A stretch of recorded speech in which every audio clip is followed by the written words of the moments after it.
happened? About 1:30. He didn't seem like the guy that would scream. It wasn't a high pitched, but it's just I've never heard him be curt with somebody. I mean, it was more just a curtness of stern. I'm like, who's he yelling at? So he wasn't hollering? Not really screaming. For him it was. I'll put it that way, because he's just so mild-mannered.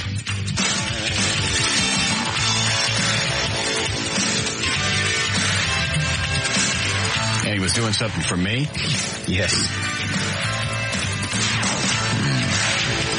So much point. When I should tell you the whole story. I mean, I just think it was a nice thing he did. I was hoping he'd cuss or do something obnoxious, but he really didn't. He just hung up on this guy, told him to basically screw off. Huh. How much did you get? By the time I got down there, got the camera out, got back, I only got about 15 seconds of him at the very end of it. Because it took me 10, 15, 20 seconds to realize what was going on, and it was about you. Run down the hall, get the camera out, turn it on, run back. Costas is in the way. I go, you want to get rid of him? And run around him. No. You sure? He was just in the hall. And then, by then the conversation was almost over.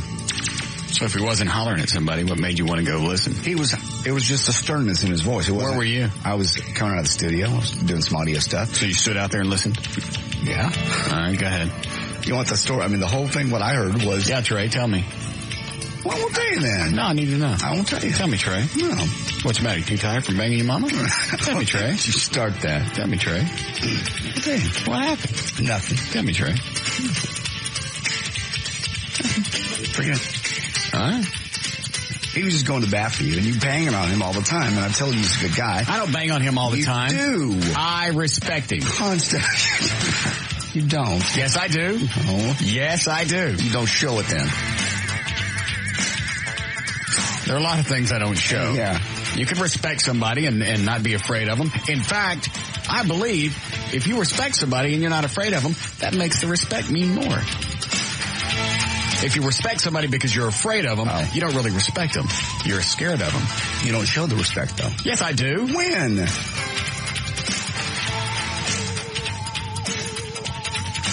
Huh? Yeah, exactly. And I've told you since he first got here, he's a good guy. And I've seen him work. Well, here's the problem. Up here all the time. Here's the problem. What? Is you're more apt to trust people, and more often than not, you get pounded. That's okay. I don't trust people, and if I'm wrong down the road, great. But if I'm right, then I've saved myself a lot of grief. Sure. I do, you're right. I'm more trusting. I can also pick up on somebody's emotions. And no, you can't. Yes, I can. No, you can't. Yes, you can tell if somebody's shifty. Seabird is shifty. I told you Seabird was shifty. Oh, first of all, you said you like Seabird and we should trust him. I think. Why do you think he's shifty now? Shifty. He's just something's up with him. What? I don't really have something concrete. Well, what makes you think he's shifty? I've been saying that since the beginning. Yeah. What made you come around? I can't remember the incident. I can't remember now. But it's just got a feeling. Just again, it's just a feeling. But I've never caught Gavin behind the scenes saying anything other than what he says to your face or my face. And today was a great example. All right, what's the story, Trey? Stop it.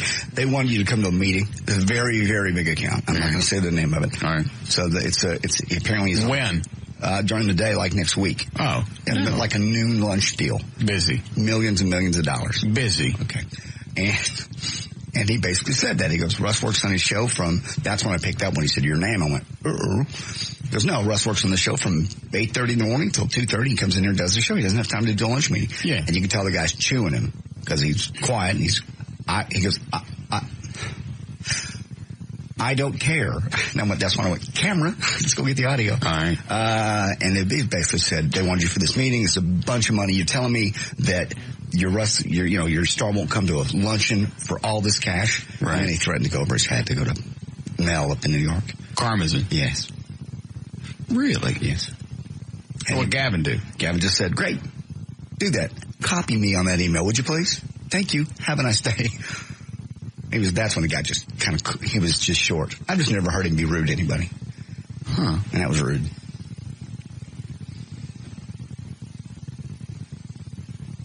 Maybe this was all staged for your benefit. He didn't know I was in the studio. You don't know. He didn't know where I was. You don't know that. He could have waited for that door to open and just all of a sudden midstream and go, let me tell you something about Russ to catch your interest.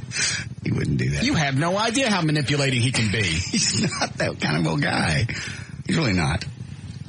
Plus, how would he, well, okay. How he would know I would record it, but he'd know I would at least tell you. Yeah. You're a pawn. Okay. Maybe I am. I trust him. Of course. I believe him. You should stop trusting people. Why? Maybe you still wouldn't be a sidekick. No. God. That was cold.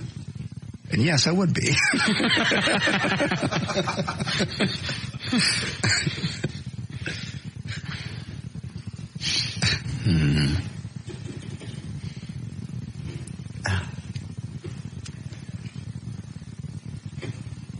Maybe I'll back off of him a little bit. It was just very nice. Assuming I wasn't being used. I still think he could have faked his anger. Because we all know that anger is the companion of the speckled. Don't you even. Are we going to have all these today now? What was the phrase Mark Davis threw out last night? I can't even remember it now. Do you remember, Eddie? Mistress. Time is the mistress of... Because we were talking about him not going to Brumley's memorial. Right. And I said something about the timing worked out. The clock is a cruel mistress. That's it. That's the one. Where do you come up with that? That's probably something he said before in his life, I imagine. He's probably got a bunch of those filed away. Just stored? Yeah. That's the way he talks on the air, too. But I just wonder if he talks like that in person. Well, I've seen him in person before. Yeah, he kind of does. I don't even know how you could think in those phrases. It's just it's how he speaks. Inconvenience is the tool of the damned. Yes. See, that one's mine. Yeah. It doesn't even make any sense. But if you kind of throw it in the middle of a sentence and keep going, It sounds like you're being kind of poetic. Well, you really inconvenienced me here. Yes. Of course, inconvenience is the tool of the damned. Words are my weapons. Mm-hmm. Weapons are the extension of the weak and the acneed. Well, these make no sense. But they sound good. Yeah. They sure sound good. Hang on, I'm working on one. Okay. Goodness is an absent reminder of those with bloody stool. Absolutely no sense. But you're going to stop and think about it for a while. Yes. Fecal matter is the constant reminder for Dan Lewis that even flies have jobs. See, that one works.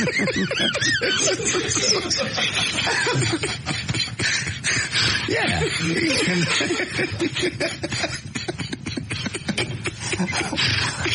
That was... Make me rough. Yeah.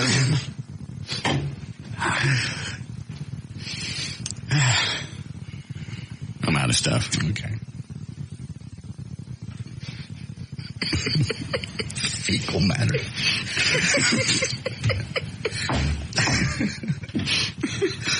Even flies get up and go to work.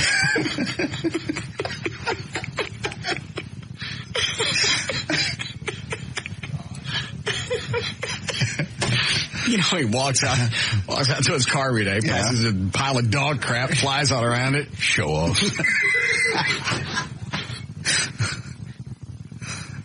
Yeah. And there's one fly right in the middle of the turd. Mm-hmm. I bet I go find my own turd. Not like the rest of you guys. I can swarm by myself. I'm not lonesome. I'll get my own flies and we'll start our own turd.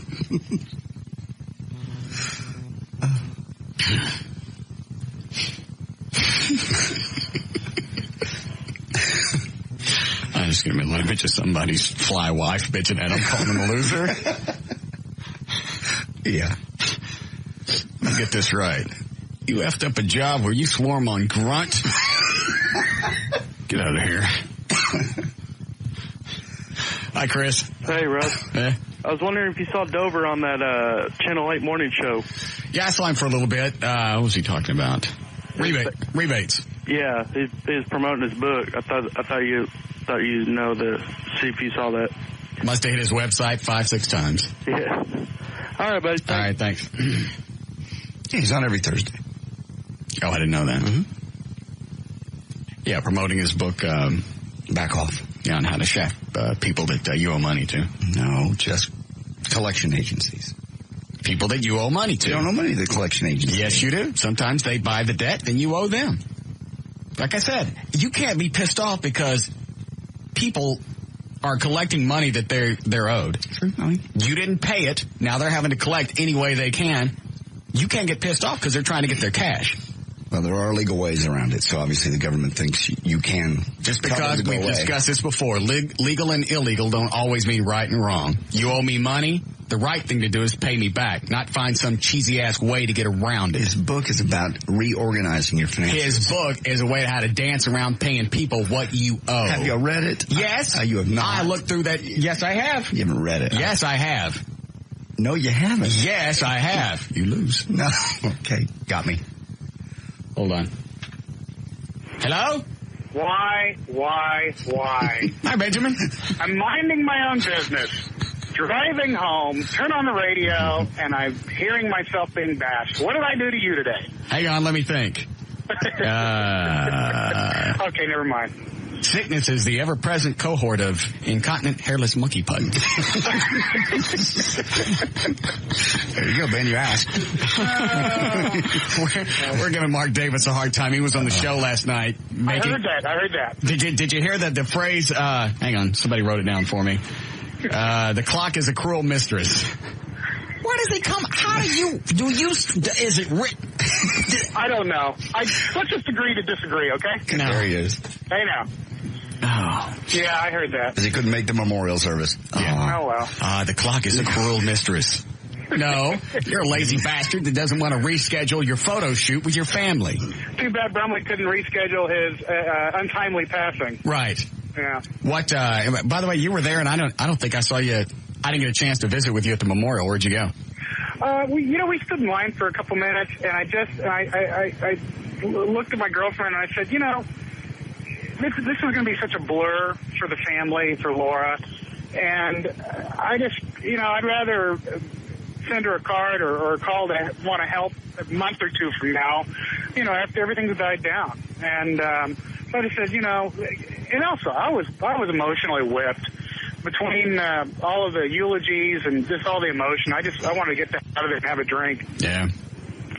By the way, I left to go get a drink. Guess what I caught JD doing in his truck? Stop it. Nothing. Well, I thought that JD set you up for Dan.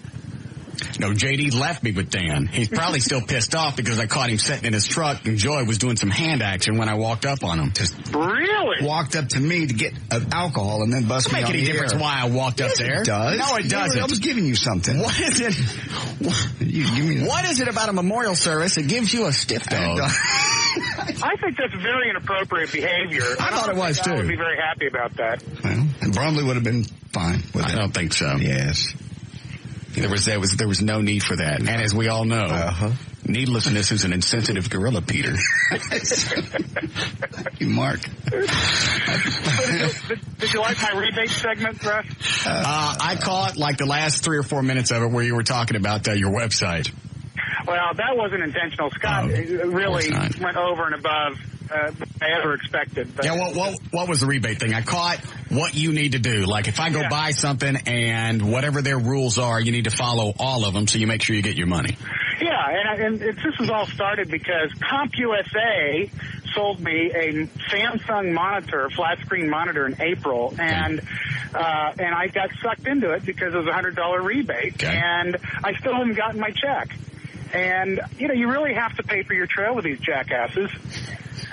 Don't you like it? He doesn't have a radio show, so he gets on and slams advertisers and manufacturers because he don't care who he pisses off. He gets on my show and does it. Yeah. First of all, we don't know that Samsung didn't mail you your rebate and you just didn't get it because you live in some kind of fortress. You won't even give out your home phone number, and CompUSA's got nothing to do with it. You got my home phone number. I don't know what it is. Well, here it is. I don't want it. Go ahead and give it out. Ask Nikki from the Liz Wild Show what happens when a phone number slips on the air. So anyway, I got the idea. If they want the original receipt, send them that. If they want the UPC code, send them that. Right. And you just really have to pay for your trail and be very vigilant because they plan on you losing the paperwork or forgetting about it. I like the point that you brought up is when they mail you your check, they try and dress it up and make it look like junk mail. So maybe you're going through your mail really quick and you just toss it. I did that. I almost did that once about 3 years ago. And again, all my rebates are always electronics oriented, computer oriented. And I got a card in the mail, and I came really close to throwing it away, and then I realized it was a negotiable check. And then doing more research, I found that this is one of the techniques that they use to lower their redemption rates. And there are companies out there that do this for a living, that execute these redemption programs, rebate programs, and they brag about their companies having the lowest redemption rates in the business. So you can get a $50 million promotion for $500,000 in hard cash. What was the thing on the home loans or buying a house? What was the thing on buying a house? Well, there is now, they have rebate programs, home rebate programs. If you go through it's sort of like an affiliation program that you see, not terribly dissimilar from what you see on some of these website affiliation programs. So many clicks, people buy like Amazon.com. I'm going to throw a siren in underneath him to see because you can tell he's driving. Okay, let's see if he buys it. If you buy I'll do it really low. If you go through certain realtors. Abby Halliday locally has one that I've got information about. There you go. What? All right. Thank you. I can see that set up. All right. Never mind. All right, what about Abby Halliday? They have a rebate program where you can get anywhere from $300 to $1,500 cash back after closing the transaction. And when you consider the black hole that is moving or buying a house or selling a house, moving after the fact, that's dollars you're leaving on the table if you don't take advantage of it. You should do that, John, if you're still looking at a house. Yeah, I am probably for the summer. Really? Yeah. And my lease will be up in my apartment. How big of a house? Interest rates are going to be still very accessible by next summer. Probably about 2,500, 3,000 square feet tops. I wouldn't need any more than that. A couple of houses, a couple of streets over from me. You like living in the mid-cities, though, don't you? Yeah, I like the mid-cities. You can be in Fort Worth in 30 minutes. You can be in Dallas in 30 minutes. You can be in Denton. You're just right in the middle. Yeah. Maybe you should go wait in Lancaster with me again tomorrow. No, you weren't there. Yes, I was. No, you weren't. Yes, I was. Section 8 housing? Yes. Why would you be there? Because I want to start a family. Yeah, I heard about that. Did you decide that on your New York trip? Yes. She called yesterday and she said he was not in New York then. Yes, I was. She said you weren't. Well, she's a whore. And you want to marry her. I love her. Leave alone. Yeah, I'm in love. Benjamin knows about chunking your life into crap. Yeah. Being in love? Yeah. Uh-huh. Well, what date did you guys set for the wedding? We're talking about next July. I'm sure you'll get an invitation. And you've known her a total of 3 months? 3.5 months? Yep. And at what point did you guys decide, this is it, let's get married? I knew the third date. After the third date? Yep. What happened in 3 dates that you knew, all right, this is it, lifelong, here we go? Just made a connection. It's intangible. Just intangible. Sometimes you have that little voice inside of you that tells you certain things, and you just listen to your instincts. I've had that voice before, and I'm not going to be an ass here. I've had that voice before, and I've been wrong. I mean, deathly wrong. Right. And you think for the first 5-6 months, this is it. I've got it. I've clicked. I'm using my instincts on this one. This one's good to go. And then something happens in the course of a year that thing that's growing inside of them finally comes out. Well, and one of the biggest screw jobs out there is when I really was having second thoughts about, I was married back in the 80s. I got married in 1984. And I can remember 2 weeks before, really having second thoughts. And people talking to me saying, oh, you're getting cold feet. You're supposed to have this. Don't worry, you're going to be fine. Well, you know what? I was right. And I shouldn't have gotten married. And so who knows? That's what I say. Go with your gut, but give it some time. That's the only thing you got going with you for this relationship is you're planning. Well, it's not a year in advance. That's 6-7 months. It would be a year. The day we're looking at it would be a year anniversary, the first date we went out. So. Are you going to do a prenup? We've had some talks about it, yeah. Who brought it up, you or her? She did. Really? Well, because she spent time on my website, so I'm kind of screwed on all that stuff because, one of the popular sections of the site every Thanksgiving Day or Valentine's Day, I do a column on how to catch a cheating spouse. Mm-hmm. And it's not terribly romantic when you're, talking to somebody on that level and they go check your website and, you're talking about all the ways to catch somebody screwing around on you. Why are you writing about that? Well, I wrote about it several years ago. I used to do it on the radio. I always did an annual show for Valentine's Day because Valentine's Day is the number one day of the year for marriage proposals. And then you carry the logic a step further. 1 out of 2 marriages ends up in divorce, and 60% of second marriages end up in divorce.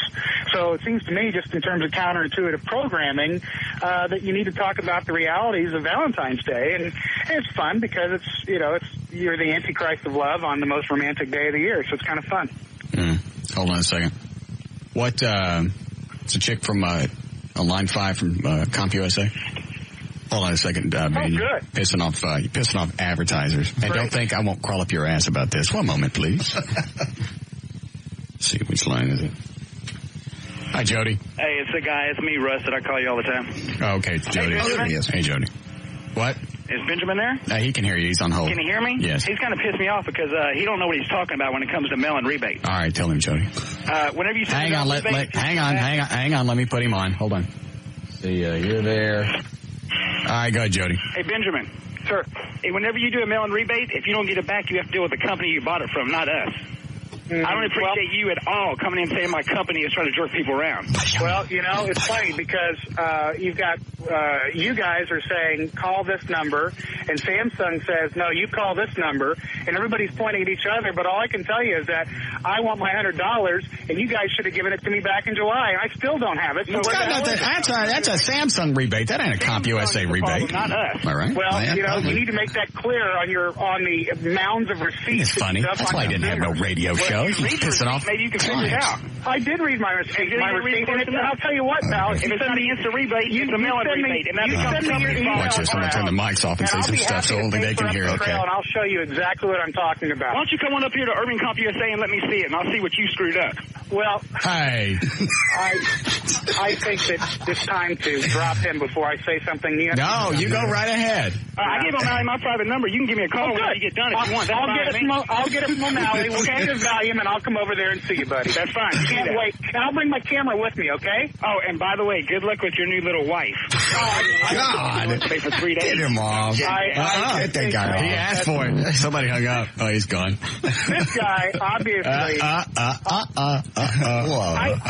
do want O'Malley to get back away from this. What? Because I'm going to have a camera with me tomorrow, and I'm going to go talk to this guy on camera, and we'll have to see what he has to say. Okay. Be sure and have your paperwork ready. Don't worry. I'll stick it up as... Hey. Hey. Register. Benjamin, you're on my show now. I know. And you're very... Shut up.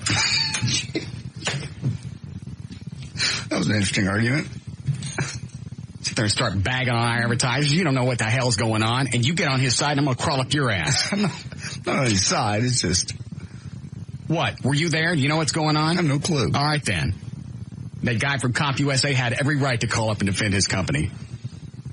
But Benjamin has a right to defend himself also. Benjamin's got no business getting on this show and throwing out advertisers' names and different clients and products, and I'm the one that's going to have to answer to that thing in that office. Yeah, Kevin.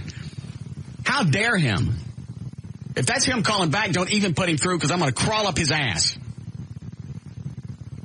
It's one of the rudest. You don't get on somebody else's show and create havoc that I got to deal with later, and they're going, all right, why was that on the air? Did he do that this morning on 8? Was that what it was about? No. Oh, okay. No, he's not going to do that because his balls ain't big enough to do it on TV. He's going to do it on this show where he thinks he can get away with it. He's pissed me off, and he can have that beach towel he gave me back 2 years ago. You cut it in half. I didn't want it. Obviously. And you're about to jump in the middle of that, and you need to sit over there and just examine what's going on. People got no concept of ramifications of, hang on a second. Wait a second.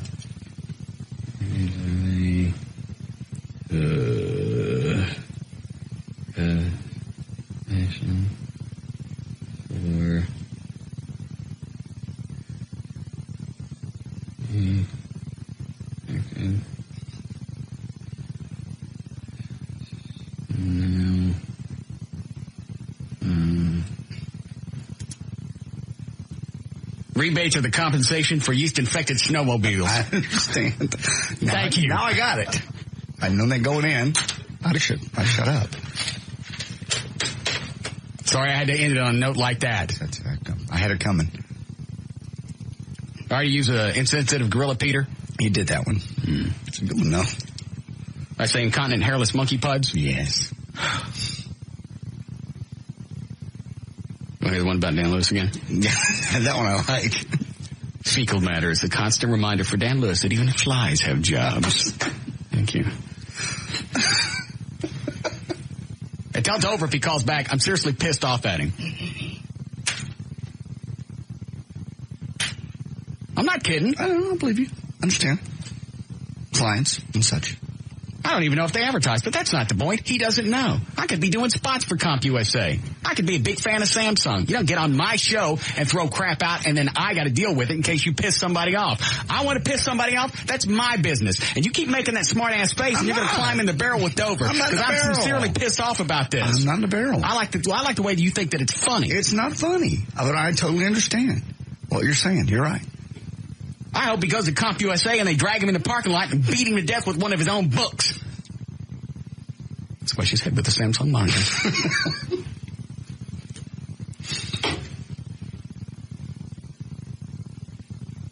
We need a break? Really heavy today. Please. Fine. I'd like to scream at some people off the air anyway. I'll stay over here and shut up. I can't believe you were about to get in the middle of it. I'm not. You were. I saw you when the guy from the computer store was on the phone. Use some common sense. Or are you going to be envying flies? No. Show-offs. Both. All right. We'll be back.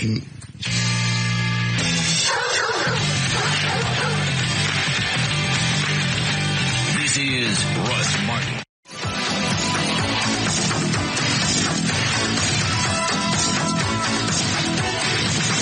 Will not. That's a little overboard. It is not. It is. It is not. Permanently? Yes. Did Dover try calling back? Oh, he did. What'd he say? He just wanted to make sure where that guy worked so he could take a camera over there. That was it. Yeah, that's right. Keep pushing this. Push it. He's already alienated me. Go piss off somebody else. But next time you do it on your own show. I'll deal with what gets said on this show. You're right. No reason to bring a sponsor to it. We don't know that I don't even know that they advertise. That's not the point. He has no idea. I could be doing spots for them. If I got a beef with somebody, that's up to me to bring it up on the air, not him. That's not his call. So no, he will not be on the show again. He will not. You want some of this? No, I just say ever. Ever. Okay. He's been a good friend to us. Well, he could be a dandy friend. He just took advantage of it and he peed all over his, see if I got any phrases left.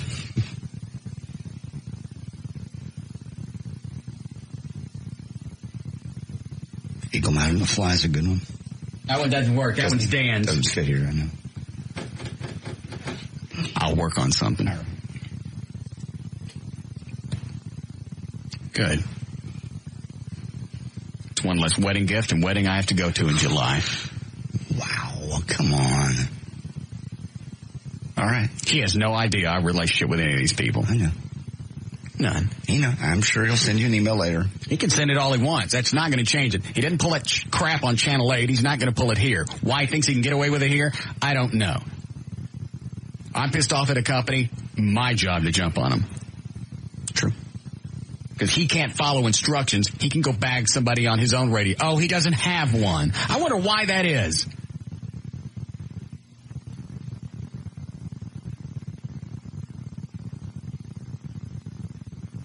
And I'm not kidding. Okay. It's your call. I mean, this isn't some kind of radio shtick that's going to play out later where he calls up and he apologizes or does something. Okay.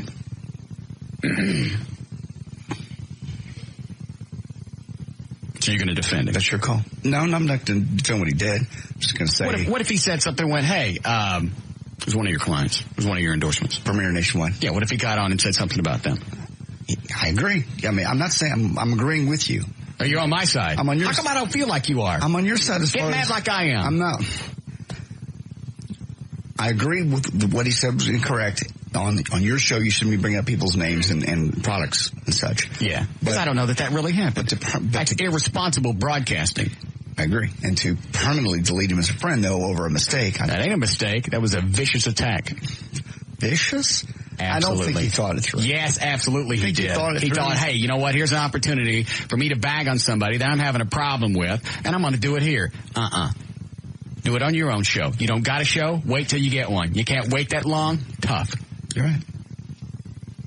You don't seem as mad as I am. Well, I'm not responsible for what goes on the air here as much as you are. You're the one they're going to scream at. So, yeah, you're right. Make a face. That's better. All right, you ready? If you like. Okay. All right.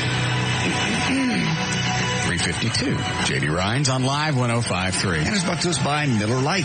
This hour of the Russ Martin Show is brought to you in part by Miller Lite. And by the Big Gun Show. North Texas Gun Club has the gun show coming up. Big Town Exhibit Hall this weekend. Eddie's going to be out there. Russ will be there. And the Batmobile from 11 to 1. Be taking some pictures. The money goes to the Police and Firefighters Foundation. Thursday, November 6, 2003. Rebecca Romaine Stamos turns 31 today. Ethan Hawke is 33. Maria Shriver turns 48. Glenn Fry from the Eagles, 55, and Sally Fields, 57.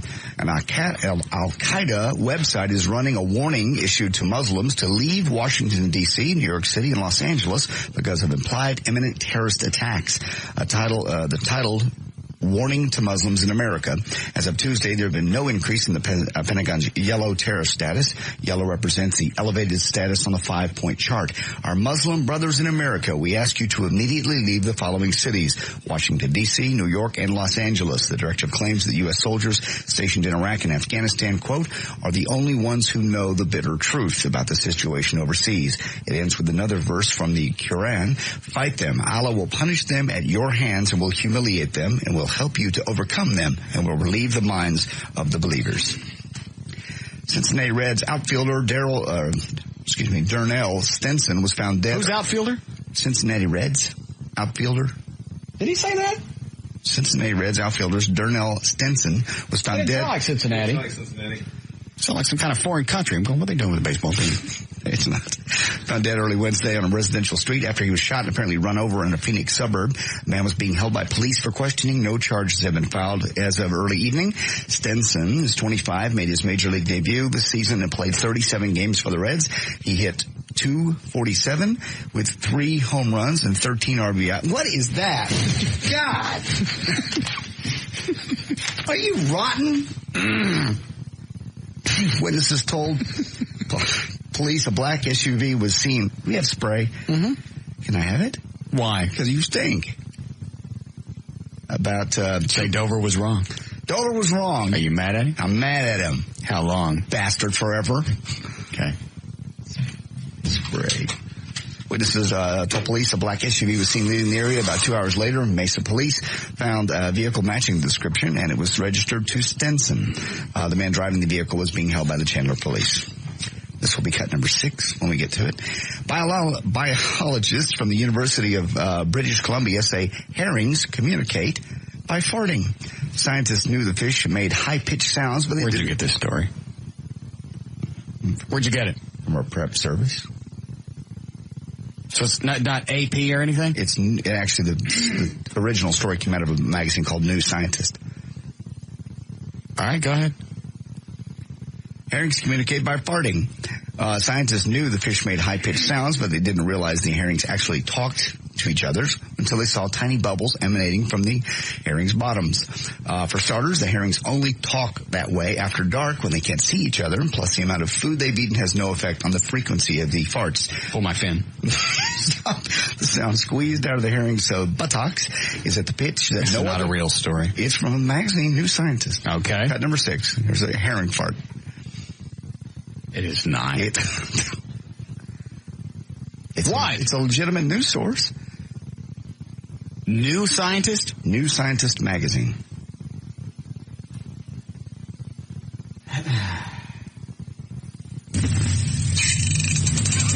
That's not real. This is not the sound of a fish farting. I'm just reporting it. The sound squeezed out is a pitch that no other fish can hear, which makes it a good way to talk without letting predators know you're around. This is the sound of a fish farting. They do this to communicate. Where'd you get this audio? The audio actually came from the story also. And they say this is honest to God audio of a mackerel cutting cheese. Herring. Whatever. Yes.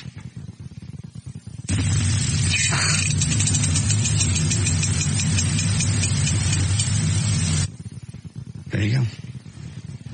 Well, then I'm convinced. Well, how do you follow a fish around a tank?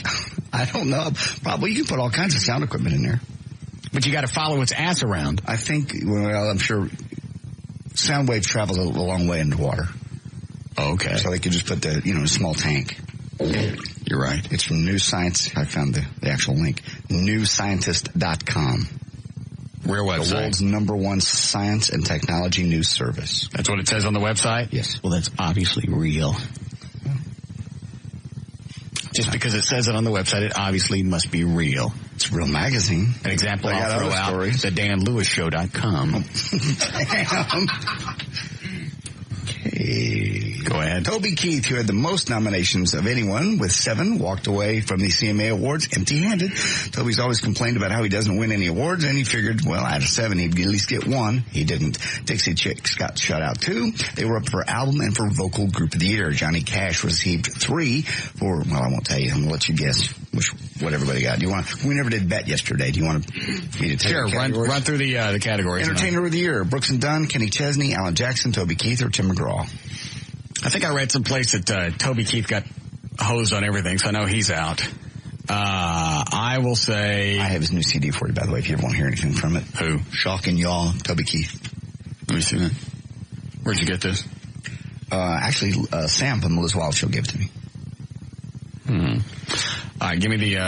Entertainer of the Year, Brooks and Dunn, Kenny Chesney, Alan Jackson, Toby Keith, or Tim McGraw. Entertainer of the Year. I'll go with... Tim McGraw. Alan Jackson. Okay. Tim McGraw would have been a good choice, though. It's probably who I would have chosen. Male vocalist, Kenny Chesney, Alan Jackson, Toby Keith, Tim McGraw, Brad Paisley, or George Strait. Male vocalist. Well, I still know that Keith is out. Mm-hmm. Paisley. Nope.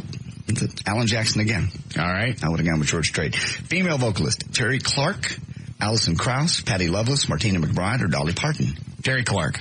Martina McBride. All right. And just a couple more we'll do. Vocal Duo of the Year. Bellamy Brothers, Brooks and Dunn, Montgomery Gentry, Sons of the Desert, or the Warren Brothers. Bellamy Brothers. Brooks and Dunn. That's all. Single of the Year was Johnny Cash. Album of the Year was Johnny Cash. Song of the Year was Randy. Single of the Year, was it That Hurt? Yep. Single of the Year was Hurt. Album of the Year was American 4. That has got to be one of the most horrible things that's ever been laid down on tape. And music video of the year also was Hurt. The video maybe I could see just because you've got all the images of him, young, old, whatever. Mm-hmm. But the actual audio by itself? Well, and he just died, so it's kind of... Well, you know what? Either do this because they deserve it, but don't do it because you feel sorry for them. And that's what they're doing. Well, Johnny Cash is cool to jump on now. Let's do this. That hurt song that's the perfect title. It hurt to listen. It's I don't care how big of a fan you are. It's just pathetic. It's a bad song. But again, it's hit because it's Johnny. Got it. Vocal event of the year was Alan Jackson and Jimmy Buffett together singing It's 5 O'Clock Somewhere.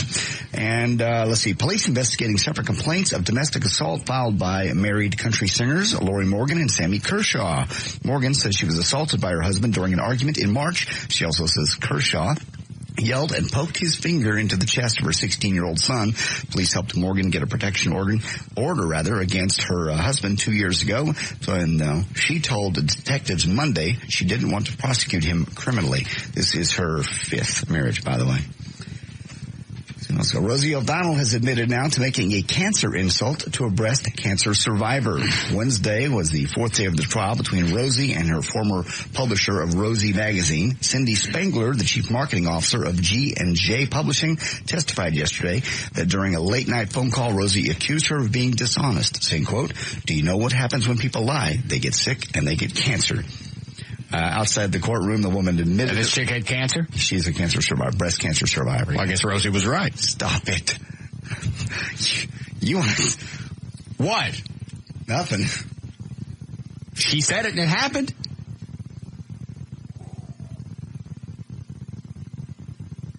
Pussy. Get on the bandwagon. I'm not here. Stop being a coward in the corner. I'm going over with Dover. Go hitch up to the Dover wagon. See where that gets you. Get you on TV once a week in a weekly column with the Dallas Morning News. All right. And you got to write a book on how to hose creditors. Don't. Be nice to the Dover. I will not. You do not get on my show and use it as a public forum for your own pissy-ass existence. I am absolutely pissed off at him. I will not talk to him. Okay. Do you have any links to him on your website? Yes. I want them off today. Okay. You got to decide.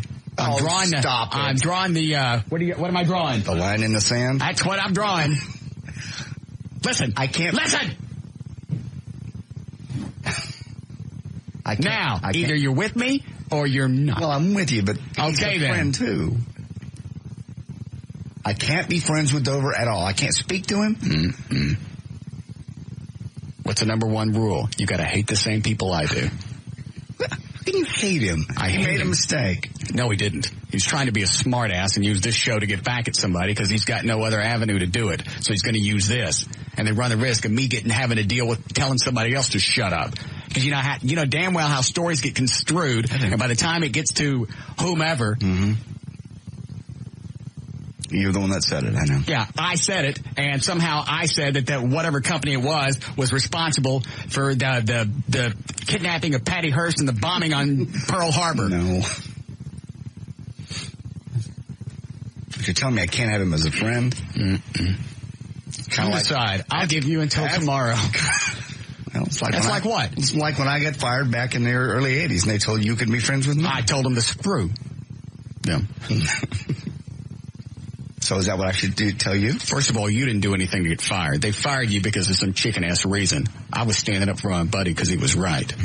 I'm sorry you can't do that for me now. I can stand up for you. You're right. But you want me to cut off a friendship? Mm-hmm. I'd like to know exactly how long. That's kind of chicken-ass on my part if I turn my back on Dover. Was he wrong? As a friend. Was he wrong? You don't cut somebody off just because they're wrong once. Absolutely. Okay, then. Absolutely. But I'm not sure that's enough to cut him off as a friend. All right, fine. Keep being friends with him. See how it erodes our friendship. Come on. I can't help you. You are being difficult. I am not. You are. I will not. Give in. I like the situation we're in now. Which is? We've shunned the Dover. I've looked at it. It pleases me. This is good. This is not good. Fine, be friends with him. Will you think about it one day? Sure. You won't. Yes, I will. I'll think about it because I'm going to be pissed off about it for at least a week. So you bet your ass I'm going to think about it. Good. Hang out with Dover. Judas? Don't. How can I cut off a friendship over a mistake? It's not a mistake. It was a mistake. It's a malicious attack on a fine company and a foreign manufacturer. Oh, my. Okay. You decide. I'll give you till tomorrow. Oh, man. A full 20... And if I catch you hanging out with him... What? Hang out with him, see what happens. I can't hang out with Benjamin Dover, a friend of years and years and years and years, because he got on the radio and said one thing wrong. You may do anything you choose. Well, what are you going to do? You're a grown man, free to make any decision that you see fit. And you would fire me over hanging out with a friend? I'd never fire you. Oh, Jesus. Dover, don't call me. I love you, buddy, but don't call me. Go ahead. A full 20.6 million people tuned in Tuesday night to see the first episode of 8 Simple Rules for Dating My Teenage Daughter without John Ritter. John's character was killed off with a heart attack, off screen, of course. James Garner and Suzanne Plachette joined the series as parents of Katie Segal, who played Ritter's wife. Montel Williams busted at Detroit Metropolitan Airport Monday for possession of marijuana. I knew it. Paraphernalia. Doper. He's got a drug-headed doper. He's got a prescription for it. For marijuana for his multiple sclerosis, which he takes for his chronic pain. But unfortunately for him, Michigan is not one of the 8 states that goes against the federal law by allowing this kind of marijuana. Montel paid a $100 fine, and he's out of jail. Cut number 5, by the way, is... Hang on. How we doing, Eddie? All right, go ahead. Today's show on Montel focuses on hazing in the military and in colleges. Cut number 5, Montel Williams is on today's show talking about what they're going to discuss. The show's already been on. In case you missed it, it runs again tonight. It's about hazing and about hazing in schools and some of the things that kids are getting away with doing to other children, and there's no recourse for parents or the kids once these things happen. Very, very powerful show. It's one of those not buyer beware. Who's he talking to? Viewer beware, and make sure you know when you send it. Why are we running a spot for Montel? There's no spot for him. It's just about the show. Why are we promoting Montel? I don't know.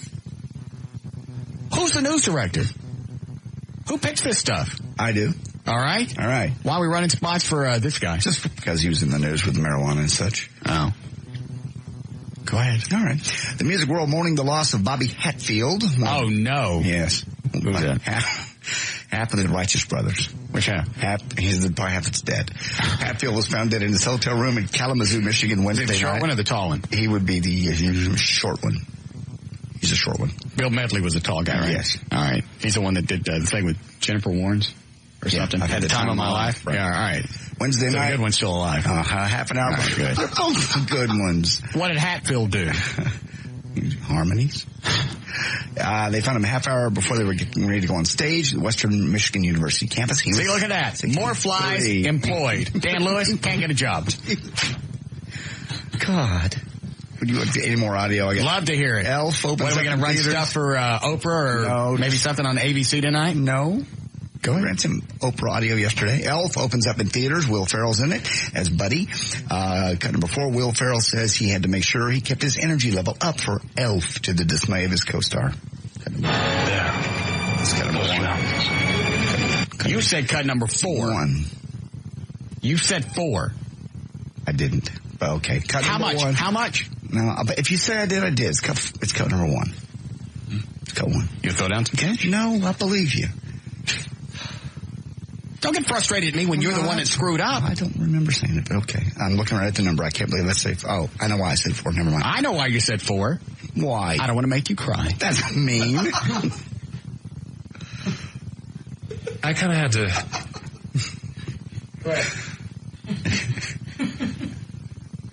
I kind of had to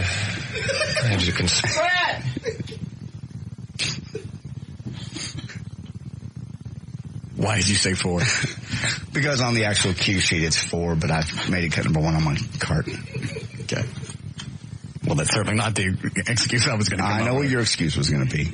I kind of had to conserve. I didn't, in fact, much to James Caan's chagrin, I wasn't able to go out with him. He was always like, well, why aren't we going out to dinner? Like, I have to rest. I'm working 14-hour days. Oh, come on. So he thought it was just too boring. Cut number 2 is the scene. He's right. Isn't Ed Asner in this? Yeah, the scene I have is Ed Asner. Will Ferrell gets his final instructions from Santa, who is Ed Asner, before leaving for New York to find his father. Cut number 2. Are we sure? 2. All right, Bronson. Leon says New York is pretty different. Oh, don't pay attention to Leon. He's never been anywhere. He doesn't have any feet. I've been to New York thousands of times. Asner's playing Santa Claus? Yes. Good. I like that. Yeah. Oh, pissed off Santa Claus. We haven't had him on in a long time. We still have his number? Yeah. His office. That's the time you called from the office and he answered his own phone. Hello. Yeah. I think I sat on the phone with him like a half an hour. Just a grumpy old man. He's really pretty nice. No, he's always been nice to us. Yeah. Dancy, can you get Ed on? Leon says New York is pretty different. Oh, don't pay attention to Leon. He's never been anywhere. He doesn't have any feet. I've been to New York thousands of times. Really? What's it like? Well, there are some things you should know. First off, you see gum on the street, leave it there. It's not free candy. Second, there are like 30 raised pizzas. They all claim to be the original, but the real one's on 11th. And if you see a sign that says Peep Show, that doesn't mean that they're letting you look at presents before Christmas. That's Elf. It opens up in theaters tomorrow. The Matrix Revolutions also is open. Cut number 3. Lawrence Fishburne was asked if his teenage son considers him a cool dad because he plays Morpheus. No, this doesn't make me the coolest dad ever. If I show up at the dance recital that he's got coming up in a month's time, I'll be the coolest dad ever. And we have a scene, cut number 4, in which Trinity and the blinded Neo, which is Keanu Reeves, approach their destination in their spacecraft. Why is Keanu blind? I haven't seen Was he blind in number 2? No. It happened. Oh, it happens in number 3? Yeah, somebody told me that somehow or another he gets shocked in the eyes and it welds his eyes closed. Really? That's what they said. I may have to go see this. I'm going to have to, obviously I have to see 2 to get 3, right? Yeah, I have 2 at home. If you want me to bring it to you tomorrow, then you can watch it over the weekend because it might take you the whole weekend to get through it. Why? It's long and there's just a lot of stuff to take in. I don't like stuff like that. If it's like a homework assignment where you got to watch it and remember a bunch of stuff. And the other thing that's got to be a pain is if you saw the movie whenever it came out in the summer and now number 3's out, you got to remember everything that happened over the summer to plug it in with number 3. I hate movies like this. I really do. I won't see it. I don't care how big it is. That's why I always like Star Trek, because it was futuristic, but they didn't get too out there with stuff. It was easy. It was like play school. Yeah. You could keep track of everything. Klingons bad. They're the a-holes of the universe. Right. The United Federation planets, the good guys. It was easier, and it was self-contained. Each film. Yeah. Well, I mean, they made references like Star Trek 2 and then went back and looked for Spock, but they would reset it up and you could get what's going on. This is just too complicated. There. Those mountains. That's it. Do you see what's out there? Yes. If you tell me we'll make it, I'll believe you. We'll make it. We have to. I'd rather hear the tuna farts again. That's cut 6. The Matrix Revolutions. All right, there's news and information brought to us by your Firewater Grill. I'll be there on Friday night from 9 to 11 o'clock. Technology Boulevard in Dallas. I'm J.D. Ryan, live 105.3. This is Russ Martin. What the hell is this? I've never heard of this in my life.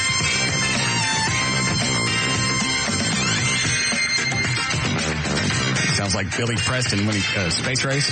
You ever hear that one? Yeah. Early 70s. What is this, Eddie? This is Machine Gun by the Commodores. Who loaded that? I have not a clue. These are new ones. I was just looking for new stuff. Take that one out. Here. Where are these things coming from? Is Gavin putting these things in? I honestly don't know. Like I said, I was just looking for something different.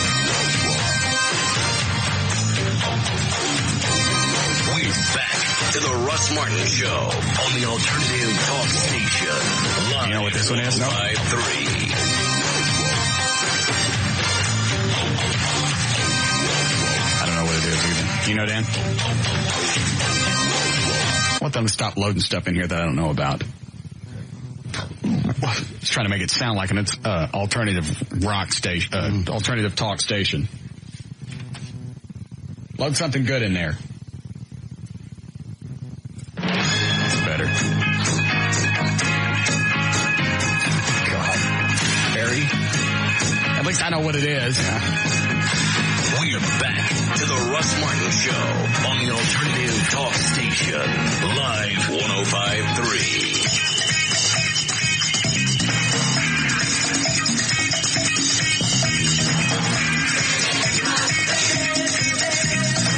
All right. Oh, we got to do traffic. Thank you. Sorry. still a little distracted by the Dover. Oh, man, let that go. I will not. He sent an apology. Where? In the show email. It's the top one. It says CompUSA. Hold on, Gail. Hope you'll accept my apologies for mentioning CompUSA on your air. A short time ago, it was inappropriate for me to name names without being explicitly asked. I hope you'll tell me how I can make it right with you. There. He can't. He can't make it right? Yes. He can come up and have Eddie hit him until his stomach staples come out. God, stop that. Can you do it? No. Yeah, absolutely. Quit it. That's how he can make it right. No. Yes. He's a friend of ours. He was. For years. Fine. I can't help him. Come on my show, use it as a public forum, and then let me feel the heat later. What if he's pissed off somebody? You're right. You're correct. That's my call who to piss off, not his. You're correct. No doubt. So you ready for getting for this email? He says, what can I do? I just told you what. Email him back and tell him that. Have Eddie beat him until his stomach staples come out. Yes. Hi, Gail. Hi. How are you? I'm fine. Good. What do you got? Just Brakes, Tie Lock, and Exxon. All right.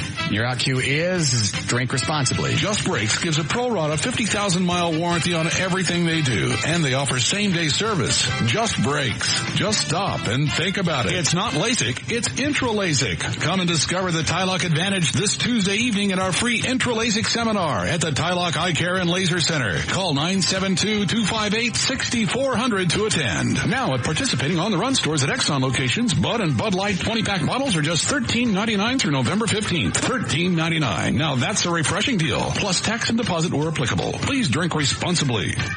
In Mesquite, excuse me. In Mesquite on eastbound Highway 80 at Gus Thomason, the right lane's blocked, just a stalled car. Traffic's backed up to Town East Boulevard. In Richardson, traffic really slow southbound 75 due to an earlier accident just before Mid-Park. In Plano, there's a ladder in the road. The two left lanes affected, westbound George Bush Turnpike before Coit, and in Fort Worth, southbound 35 past Derry, there's a tractor trailer in the right center lane. You're back up Allen, and also in Fort Worth, southbound 35 at Felix, and that one's on the shoulder. Make the holidays even more special by treating your family to Owens sausage. Now your local Kroger has Owens roll sausage, 2 for $5. Owens, from our family to yours. I'm Gail Lightfoot on the Alternative Talk Station, Live 105.3. Thank you, Gail. It's going to be cool. Maybe some more showers, too. 45 for the overnight low, then 55 and raining again tomorrow, off and on. 48 degrees now, Live 105.3. Who's on the high? Is it Dover? Who is it? That's Bart Baggett, the handwriting analysis guy from yesterday. Oh, did you get our stuff? Yes. All right. Hi, Bart. Hey, Russ, how are you? Good. They said you're living in California now. Yeah, moved to Hollywood. When'd you do that? Just about my last show there on KYNG the day after. God, that was a year and a half ago, 2 years? A year ago. Yeah, I packed up, moved, started auditioning, and I'm putting together another radio show out here, but still doing the handwriting, doing seminars and teaching, writing books and stuff. What's the radio show you're doing out there? You know who Carrie Kasem is? Related to Casey? Hot little 29-year-old. We're doing a relationship show for people who hate Delilah. Really? Yeah, kind of a syndicated.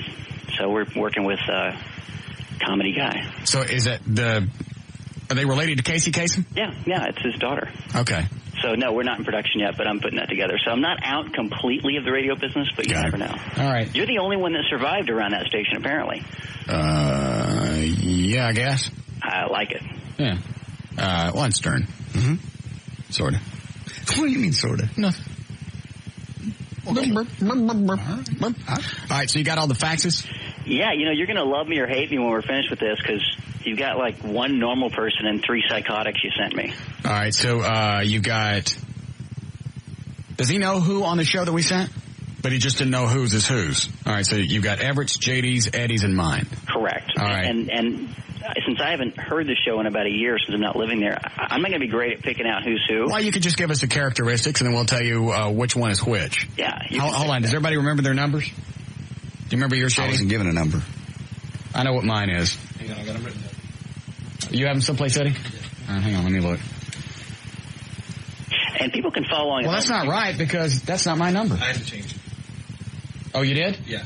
All right. I changed it before we faxed it. Okay. O'Malley did one too? No. I thought he was going to, and I just wrote it up. So those are the numbers? Those are the 4. Okay. All right, go ahead with the first one. All right, you want to start number 1 or number 4? Which one? That doesn't make any difference. Let's start with this guy. This is number 4. Okay. In a word, he's an a-hole. He writes really sloppy, very domineering, a little bit arrogant, quite impulsive. He's probably sarcastic and has a mean-spirited sense of humor. Easily irritated, impulsive, strong sex drive, but generally he likes to be bossy. Is that it? Yeah, I wouldn't want to be number 4. Okay. In fact, I don't know if you want to work with number 4, but that doesn't mean he's always that way. That's just when he's under stress. All right. Eddie, you're sure about these numbers? Yes. Positive? Positive. Oh, well, we still have the originals. Where are they? Right here. Let me have them. Hang on, Bart. I want to make sure that they're all numbered correctly. Yeah, that'd be terrible to slander the wrong person. Okay. Do you know who number 4 is, JD? Yes. Should we reveal it now or go back? I think we need to do it now, otherwise it gets too confusing. Yes, do it now. Well, here's the problem then it's going to eliminate who the other people are.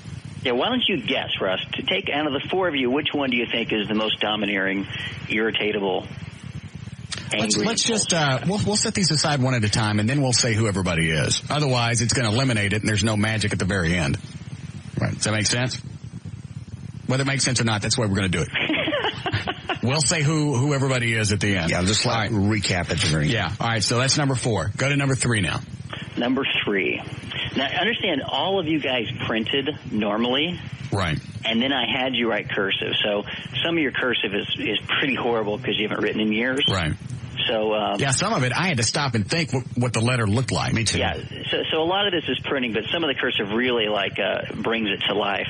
In this case, the printing is fairly normal. This is number 3. Yeah. Okay. Pretty macho guy, pretty powerful, little fear of intimacy, so you're not going to see this person cuddle. Of course, I don't know if any of you guys would cuddle, right? Frankly, but his cursive looks like a pot-smoking 70-year-old.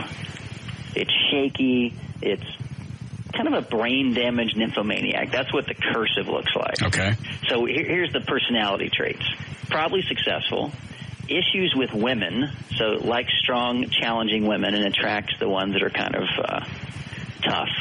Probably has some issues with his mother image. Big sex drives, loves the chase, and is very, very enthusiastic. So pretty powerful, pretty enthusiastic, probably a good salesperson, but over sex drived. Okay. Hang on. So let's go. Let's go to number 2 now. Now this one writes more like a woman out of the 4. Much more passive, loves structure, likes to lay out things in a procedural manner, probably more amiable, easier to get along. So if you've got a domineering person in the show, this would be a nice balance.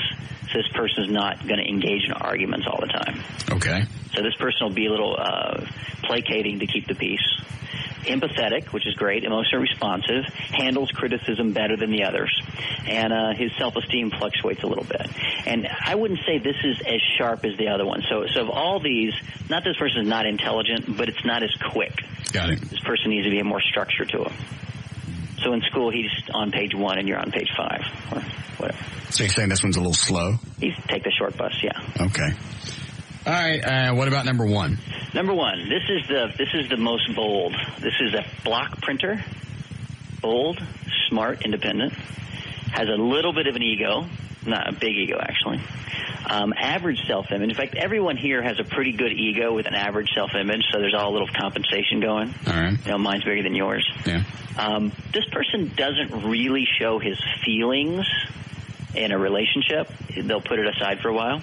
Very hard worker, very intense, good determination, quite sarcastic, great optimism, probably a good salesperson, and probably a bit resentful at his past. There's something happened that he's angry at, but he didn't turn into a jerk like number 4 did. Number 4 became classic. Number 1 just became clever. He's got a hard on for 4. Yeah. All right. So is that the complete analysis for number 1? That's the rundown. All right. What is it that you're looking at when you get these extrapolations from their signatures? Well, it's not just signature, but the writing. For example, if someone slants to the right, they're more impulsive. A lot of these guys, as you sent me, they have Ys with no loops, which is straight down, which means good sex drive, but they don't want to be intimate, very independent. Now, you're talking about the printing or the cursive? Cursive. Okay. Yeah, the printing is much harder. Like in our courses and our deck of flashcards and our videos and stuff, really you go by cursive because that's the unconscious. It takes a little more experience to get some accurate stuff from printing. Why is the cursive got more to do with the characteristics? Because cursive has upstrokes, and so you get the combination of upstrokes and downstrokes, so you get twice as many possible letters to look at.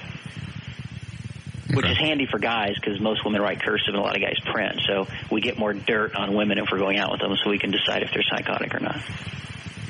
And you sell kits for this stuff, right? Seems like I remember you had some type of cards.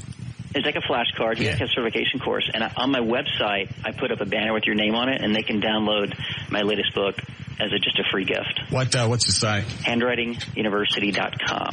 Hang on. HandwritingUniversity.com. Russ Martin's free book offer. Click here if you heard Bart Baggett on KYNG talking about handwriting analysis. Blah, blah, blah. It's a PDF file, so those that can't read a PDF file, they're going to have to buy it, but it's cool. It's about 200 pages. Well, PDF comes with like Microsoft Word, doesn't it? Yeah, everyone that runs a computer can download that. Okay. Now, if they come back and spend $800 on a home study course, I'd love them to do that, but I think you'll get enough out of that book to decide if it's for you or not. All right. Yeah, it's free. All right, here we go. You ready to find out who is who? I'm afraid that if you're number 4, Russ, you're never going to talk to me again. Do you? Now I know you've been gone for a while, but do you want to throw out guesses? Let's go back to number 4 and do a recap on that one really quick. Recap. Number 4, domineering a-hole. Okay. Number 3, brain damaged nymphomaniac. Okay, we'll do this one at a time. Okay. Number 4 is a domineering a-hole. With arrogance and resentment and needs to be in control. Okay. Good sex drive, though. Probably great lover. Of course, crazy ones are usually better in bed, but that's just... Number 4 is Everett. Oh, was he the attorney? Yeah. That makes sense. I've never seen any of those things in Everett, though. No. Unless he's keeping something under wrap. Yeah. A-hole. He likes to be in charge. Is he sarcastic? No. When I hear the word sarcastic, I normally take that as there's a slam and there's malice to go along with it. Sometimes Everett will say something, but he doesn't mean anything by it. Yeah. Know what you get out of it? Yeah.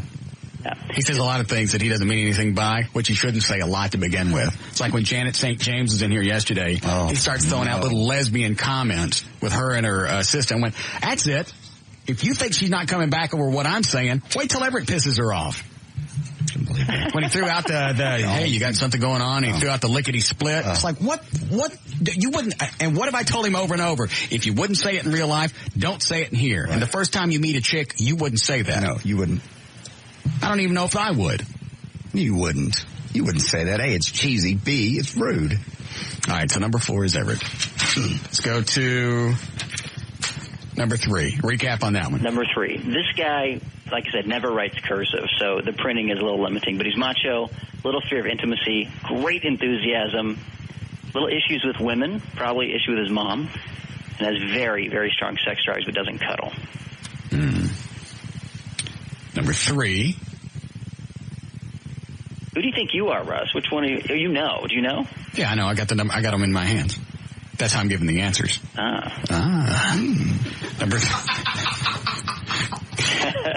Number 3 is JD. Do you have problems with your mom? Yes. What issues do you have with your mom? Just unresolved intimacy issues with my mom. No, you bought her right? Go that way. Don't do that. Did you guys cremate your mom? No, we did not. We buried mom. We cremated dad. Okay. Mom got very distant and angry as she got older and kind of withdrew from the family. I even at one point when I had the kids sent her an airline ticket saying, "Will you please come see your I remember all that. my grandchildren that you'll What ever year was have." that? I was 80, mid to late 80s, because Christopher was 2, maybe 3, and she'd get to see him. And I said, she doesn't like to travel. You sit on an airplane, it's like sitting on a bed. You don't have to fly the thing. I remember you bitching about that. And I sent her, and I addressed it at my sister's wedding with her. And I just said, I think everyone missed out on an opportunity. She just went through. She got very angry and about with life, and men hated men. So yeah, he's very accurate. All right, and he said strong sex drive, which we know. Do you not like to cuddle? I'm not a big cuddler. I'll do it if I have to. What else in number 3, Bart? Well, I don't think he's written cursive in 20 years. None of us have, and so it's just really, really shaky. And I was in a hurry when I wrote that, so it's terrible. Yeah, it looks like he's smoked a lot of pot in his years. I do not. So shaky. Do not. Oh yeah, I forgot about the pot thing. I don't smoke pot. Well, look at that. Bart's amazing. No. I'm not going on record for that. I'm just saying that's the curse. Why, yeah, actually, I think you could go on record with it. No, yeah. It's weird. Out of all the signatures, he picks up you to be the doper. I'm not a doper. Maybe in the past. Maybe it's residual. Could it be alcohol? Your brain 7 years. Can you look at signatures and read into it or get out of it any type of addictive behavior? Well, they are addictive. The people that slant more to the right tend to be more addictive. So if you slant to the right and you have sloppier penmanship, you tend to be more addictive than those that are anal retentive and control freaks. But it's hard to pick out like that clinical addictions. That's kind of a little tougher. And when you see shaky handwriting, though, and somebody's normal writing, and again, I am being a little bit non-certain because he never writes cursive. Right. We real shaky. Like if you take a real pot addict or a cocaine addict, they'll be really shaky handwriting. You'll see tremors throughout it. That's one of the reasons that forgeries are so accurate if somebody signs a check or fakes a forgery, because under a microscope you can't fake those little tremors. Right. So you get real close, you can just spot that. All right, here we go. He was right on me. Okay. I don't think you got Everett though. Unless Everett's hiding something. Yeah, I think Everett's hiding something. I think Everett's Do you hiding really? something. Yes. Is he a control freak in his own job, just not on the show? You don't have to be a lawyer. You got to go up and take him. Well, you like to be in charge. Because on the show, you're in charge. That's clear. And I guess he can play that role. But I would have to say that he has a need to be in charge that he's not getting fulfilled. Maybe that's why he became a lawyer. Yeah, because there were a couple of times when we were in court together, and there were a couple of things that came up, things that I thought should be addressed. I leaned over to say something, and, he didn't want to hear it. Regardless of what it was and how much it could have helped us, he didn't want to hear it. Right or wrong, he took control, and that was it. It's like, all right, fine. That was his stage. Yeah. Right. Yeah, I just see a lot of anger and sarcasm, and I haven't heard it on the show, but that's... I never heard the anger. In fact, a lot of stuff Everett just kind of lets float. Yeah. Could be one of those building up, don't let him into the postal office. All right. We got the last two. Give me the recap on number 2. Number 2 is the slowest one of the 3, more structured, like to lays out things 1, 2, 3, 4. Writes more like a woman than anybody, which just means they're a little more organized. Right. Kind, supportive, average self-image, low sex drive lately. Not much sex drive at all lately, actually. I kind of missed talking about that. And will agree with people just to keep the peace. So probably easy to get along with, and says yes. And what about number 1? I'll tell you what he's done. The most leadership quality of the people. Self-image is average, but the ego makes up for it. So you've got a big macho ego. But screw you! You don't know. Go ahead, tell us more about the last one. Retentive, a little perfectionist. Likes the things just in a certain order or could get tweaked. Good determination, which is one of the success traits of self-made millionaires. See? And I believe part of the other thing he said was a really hard worker. You are. Nobody denies that. I don't like the other stuff. Well, what about the sphere of intimacy? Are you not a cuddler, Russ? You don't want to open your heart up, let your base chakra get excess? Come on. I might have been in the past. Less so now. Less tolerance. I got less patience with stuff now. Yeah, your Ys, although they're big, which means good sex drive, they're not very loopy. Let me look at my Ys. And that means you don't trust a lot of people. It's true. I trust the people that need to be trusted. You don't trust a lot of people. I don't. Well, there's no reason to trust a lot of people. He was right. So that doesn't necessarily mean that I'm not trusting. It means that I've got good discernment. Yes. I filter people out better than others. Okay.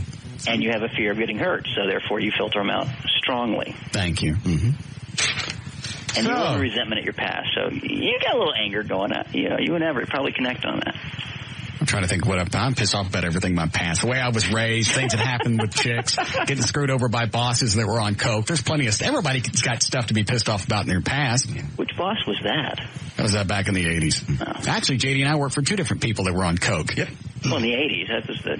That didn't make any difference. It was a pain in the ass to have somebody that was controlling your future, your career, that was all doped up on something. Mood swings, Jesus. Yeah. I'd have to sneak in the backside of the radio station because I knew if I could make it to the studio, there was like a sanctuary, they wouldn't bother you in there. Right. All right, so let's go back to Eddie, number 2. The one that writes like a woman? The one that writes like a woman, yeah. Yeah, he's very sweet man. And I believe you also said the stupid one out of the batch. He's definitely the slowest of all of them. And I say that by methodical. Actually, I know some very intelligent That's not what you said earlier. You said short bus. Okay. I don't think they normally equate being retarded with being methodical. Okay, I'm busted on my previous statement. Thank you. He's more methodical, yes. Is he a placater? Is he easy and amiable to get along with? He is with me. I've never seen him get ticked about anybody on the show. No. But he doesn't always say stuff just to gloss past it. Well, the great thing about it, he's got a couple of good qualities. One of his T-bars are right on the top, which means his self-image is higher than average, so it fluctuates. Got it. And he handles criticism well. Yeah, he does. Like, it just doesn't really take it personally. No, actually, Eddie may be harder on himself than I am on me. Or at least as much. Yeah, he's very hard on himself. What else? No, I would definitely have him on my team because I think he'd be easy to get along with. Yeah. And he's pretty balanced. This thing about Everett, that's the shocker out of the group. Yeah. Because when he was doing that, that's why I had Eddie go back and double check the numbers. Because I thought somehow number 4 was me, but it got the wrong number on it. Yeah. You were the jerk. Yeah. I mean, if anybody's going to have out of the group, if you got to pick somebody, if you just went through and did all those descriptions, that one's going to be me out of the batch. Boy, how in the world did he and Valerie stay together for so many years if that's really him? She must be really a passive woman, or at least has the ability to create clear boundaries where he can be in control of certain things and other things he doesn't need to. Yes, that's Valerie. Yes. We need to get Valerie's signature and send it to Bart. Oh, okay. Is she tough? Or he'll move further west. Yeah. But he also has triangle Y's, Everett does, which is a sign of sexual perversion. Oh, I see. Down here, the bottom? Yeah. It comes down and then kind of up to the left and then back to the right. Yeah. Yeah, that was the first. I have a sister who's now like 23, and she had those triangle Y's when she was like 18, and I had read that it means bisexuality and other kinds of perversions, and she came out of the closet about 2 years later. And so far I've seen that. High degree of people with a lot of perversions and sexual curiosities. We got a break? Badly. All right. What's the website again, Bart? Here's the website, handwritinguniversity.com. All right. We do seminars there in Dallas, as well as you can get one of our home study courses or download the book for free. This would be kind of cool to get get a chick's handwriting, if you get a feel for it. Look at it before you go out again. I would never date anybody else seeing their handwriting. Really? You could screen out the psychos and pick out the nymphos in like 2 minutes. We got to get him Valerie's handwriting. Yes. Get like 3 different chicks, have them write the same thing down, another excerpt, quote out of a book, send it to Bart, let him pick Valerie out. Okay. All right, I'll do it. All right, thank you, Bart. Hey, guys, bye-bye. Right. Yeah. So you really think there's something else going on with Everett? Because I never saw that. I just get Everett he's really intelligent, too smart sometimes, where he says stuff that has no business being said at that particular juncture. I think from his lawyer perspective, we don't see the true total Everett. I've never seen him scream at anybody. I haven't either.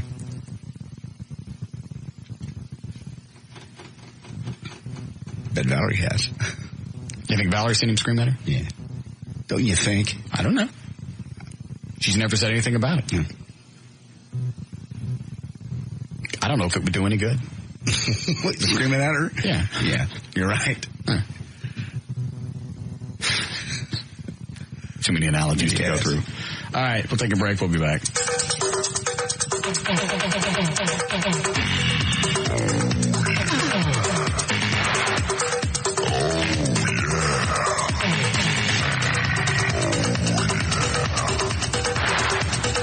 The Russ Martin Show.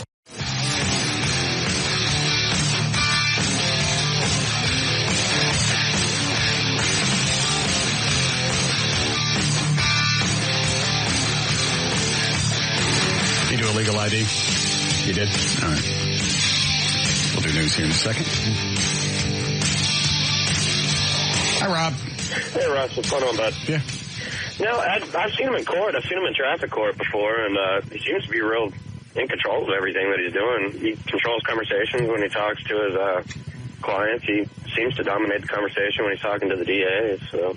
Well, I've seen him in court too, and he's very it's actually probably one of the best persons you want in court, because he's just in that head is everything he needs to know for whatever legal thing's going to come up. But he's always respectful to everybody in court and Your Honor and whatever else.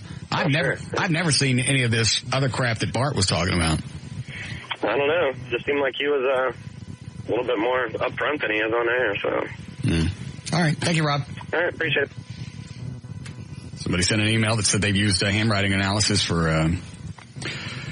the first time handwriting analysis was used, it was used to catch a serial bomber who bombed movie theaters. Analysts predicted the man would be wearing a I don't even know if this is true. So, I don't know. Maybe there's, Everett's got something else going on we don't know about. The guy pegged me dead on, even down to the mother issues. What else did he say about you? Very high sex drive, pervert. I think he said Everett was a pervert. Yeah.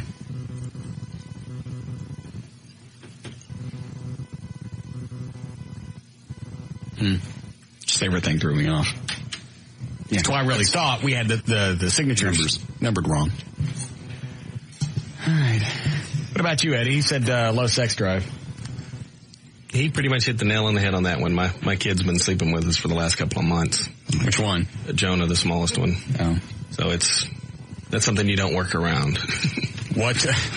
I remember. Sure do, man. That's the first thing that goes. Sex drive. If you have babies. Even if they don't sleep in the room, you still always laying there. You're tired. You're exhausted.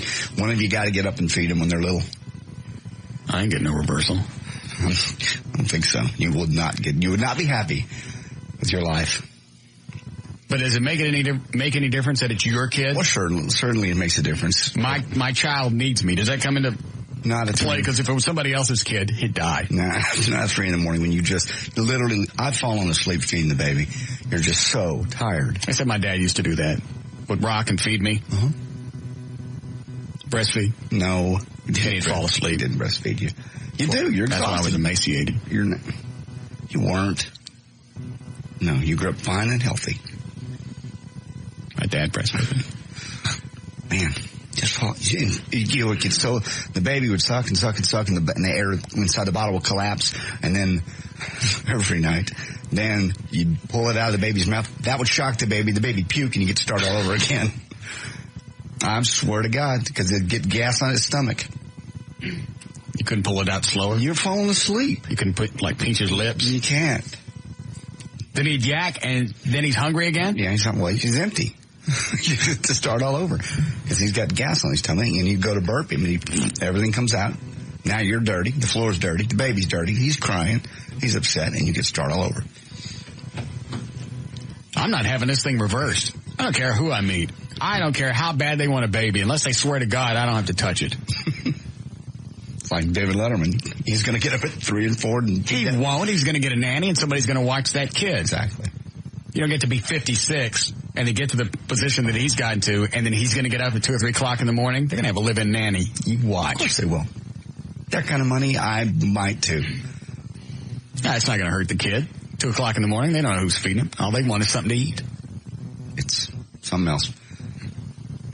The 2 things you liked before babies, having money and having sex, both gone. Good. None for me. I'll have to explain that to L.A. Yeah, you explain it to L.A. I will. Tell her no kids for her. Not for a while. I'd like to enjoy each other for a while after we get married. She's getting a little older. She's ready to do it. She's got plenty of time. She's 32, 33. Plenty of time before biological clock actually starts ticking. You're not going to marry her. I don't know why you're torturing her. I really don't. I love her. You're not enough to marry her. Yes, I do. Watch. I'll watch. What am I going to watch? I'm going to marry her. You're not going to get a vasectomy reversal. Not right off. I will after a while. I love her. I believe you love her. Thank you. You're not in love with her enough to marry. You just want her away from the billionaire. and I'll shut up about it. Good. Mm-hmm. You ready for news? If you like. Dandy. All right. 503, JD Ryan's on Live 105.3. Thank you, Russ. It is brought to us this time by Crown Royal. Crown Royal, blended Canadian whiskey, imported by the Crown Royal Company, Stamford, Connecticut. 40% alcohol by volume. Enjoy our quality responsibly, but don't drink if you're under 21. And also by the Firewater Grill. Used to be Sam's Boat. It's on West Technology Boulevard in Dallas. I'll be out there Friday night, tomorrow night, 9 to 11 o'clock. Come out to see me. I'll have all sorts of good things to give away at the Firewater Grill. The authorized biography, of former prisoner of war PFC Jessica Lynch reportedly says she was raped by her Iraqi captors. I Am a Soldier 2, the Jessica Lynch story is out. Medical records. I thought she didn't remember anything that happened. Well, medical records cited in the book indicate that she was raped. She says she has no memory of the ordeal. Jessica lost 3 hours. She lost them in the snapping bones and the crashing of the Humvee in the torment her enemies inflicted on her after she was pulled from it. We'll quote from the book. Separately, ABC's Good Morning America host Diane Sawyer confirmed Thursday on the air that the book says Lynch was raped. Sawyer's interview with Lynch, by the way, will air next Tuesday in a special edition of ABC Primetime. On another story, Army Specialist Shoshana Johnson returned home in spring to a difficult situation that lacked the media fury and official hype that attended her friend and comrade Jessica Lynch. And this is basically off a website called intellectualconservative.com. All right. And they're basically explaining Shoshana Johnson's story. And now that Johnson I'm going to guess she's black. Yes. All right. She's on the verge of her discharge from the Army. Insult is being added to injury on Johnson's part, while, of course, Lynch discharged as a private first class in August with 80% disability benefit. Johnson, set to leave in the coming days, learned last week that she'll want to receive a 30% disability benefit for her Army injuries. Why? What's the difference? That's what they're asking. They're not turning it into a race issue, but they're just saying what's going on here. It's true Lynch's monthly disability will exceed Johnson's by as much as $700. They were both in the same Humvee. They were both in the same wreck.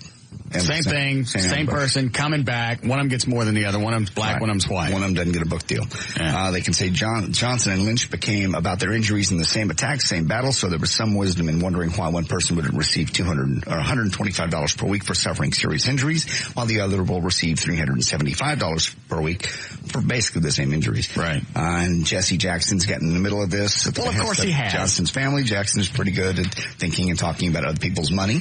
Race is clearly a factor, he says. Here's a case of two women, same unit, same war, same everything, about their service commitment, and their risk is equal, yet there's enormous contrast between how the military handled the two cases, given that Shoshana Johnson... Well, you know what? He may be right on this one. I just hate the fact that he's always in other people's business. Why don't you take care of your bastard kids? It's true. This thing wraps up saying, given that Shoshana Johnson was actually shot in combat alongside Jessica Lynch, who wasn't, that she was held for nearly 2 weeks after Lynch was rescued, and has a child to support, Johnson actually seems a superior argument for greater compensation than does Lynch, and should be reevaluated before an unfortunate, if unintentional, moral mistake is made. I don't have an answer for that one either. Sounds like she got hosed because she was black. Or it's just a screw up in the paperwork, who knows? I don't know. I don't know how they evaluate those things. I don't either. I'm sure we'll hear more about it from Jesse. Yeah, Mike? Hey, you ought to check out JD's website with the pictures of you from L.A. One moment, please.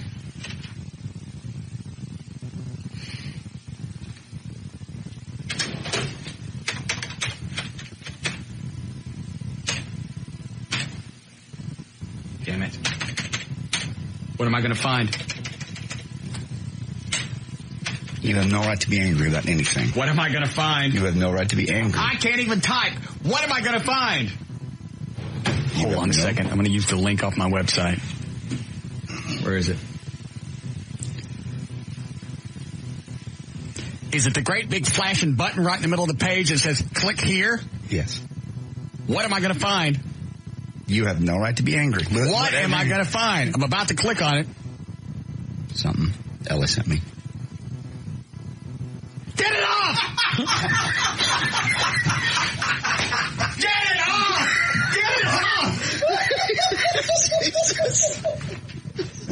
Get it off! You look great naked in the back. Get it off! off. Get it off. Get it off. That cow. Get it off. You see, I love the way Abby's kind of looking at you on the bed. I'm naked. Get it off. Get it off. I'm naked. I'm naked. You're blurred. I don't care if blurred or not. I'm naked. It's get blurred. it off. That's not nearly as embarrassing as me in a dress. Yes, it is. The hell it's not. First of all, L.A. wanted that. She goes, hey, I didn't even want to put it out. Get it off. Get it off. Get it off. Oh, I'll get it off. It'll come off after a while. I have no clothes on. Get that off your website. It's blurred. It's blurred just where my Yankee is. The rest of my stuff is exposed. That ain't me. That's not me. It's your dog in the background. That is not my dog. I don't know who that is. I got it from LA. That's not me. You can't see the face. I don't know who that is. Get it off. If it's not you, why can't I leave it up? Because you think it's me. Because it's your bedroom. That's not my bedroom. I've been in your bedroom. You ain't been in that. That's not. Get it off. There's a naked man in a Batman outfit with a chihuahua in the background. Get it off! I can't even type. I'm laughing. When I got those, I literally almost puked, so I laughed so hard. Look at Abby. Look at Abby looking at you. Get it off. That's not me. It's you. That is not. Is that Abby? What? Is that Abby in the right picture? No. That is too. That's just a little white dog. There are plenty of those. I don't have the only white dog on the market. Get that off the website. Get that mother off the website. Get it off. Oh, God. Oh. I'm sorry. It'll come down. Now you know how it feels. First of all, the picture I put up of you, I even cropped so you didn't look fat in it. I took the little block out there so your stuff's not showing. It's not. Why are you pulling the little ears down? What? Why are you pulling that ears down like you're trying to fly in the left-hand picture? That's not me. It is not. It is you. It's your dog, and it's your bedroom. Get it off!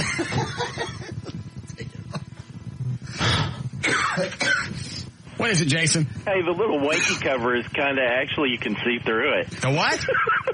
The what cover? The block out. You can actually see through it, I guess, if you look real close. No, you can't. Well, how very queer of you. It's a block. You can't see through it.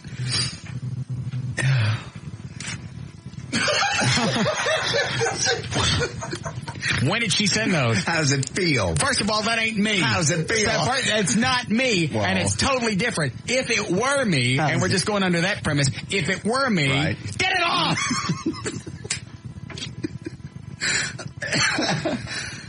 Oh, very nice. And how very subtle of you. What? At least mine was a hidden link on my website. You've got this great big, what is this? Great big flashing neon thing right in the middle of your website. Click here. How very subtle. Sorry. We'll get it off when the dress comes down. That seems fair. Now you know how it feels. First, somebody to send a picture that's embarrassing. The dynamics are, get it off! They're totally different. Nah. I didn't want to put that on. She asked, you and I didn't, wait! What? You look great. Listen. It's a naked Batman. I didn't send you something of L.A. to where she should be pissed off to send you a picture of me. I haven't done anything to be, you get what I'm saying?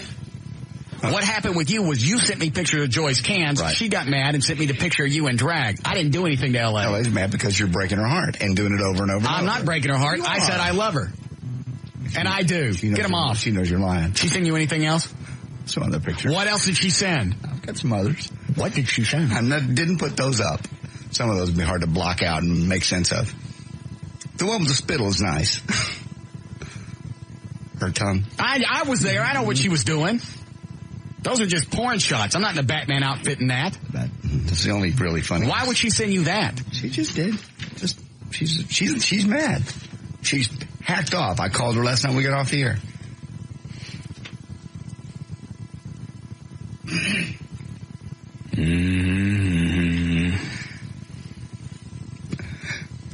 Why is it when you go to save the pictures, it says Bat Idiot 1 and Bat Idiot 2? Just had to Had to name him something.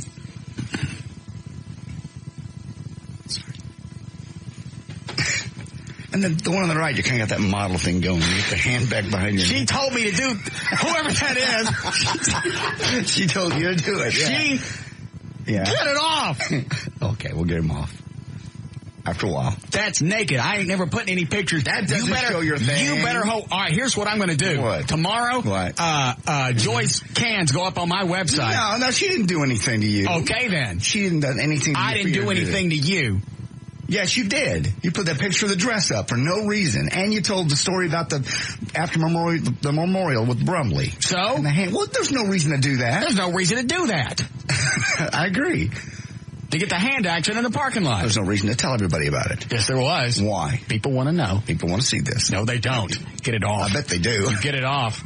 It'll come down when the dress picture does. I get home tonight. If that's still up, I'm putting up the picture of Joy's cans on the website.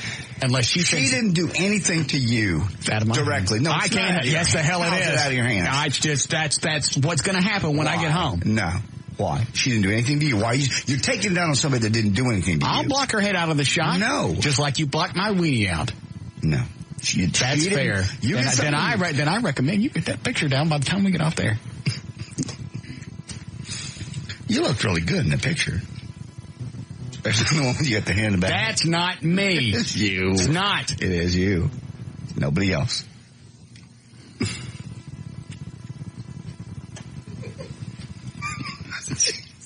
Shut up, Eddie.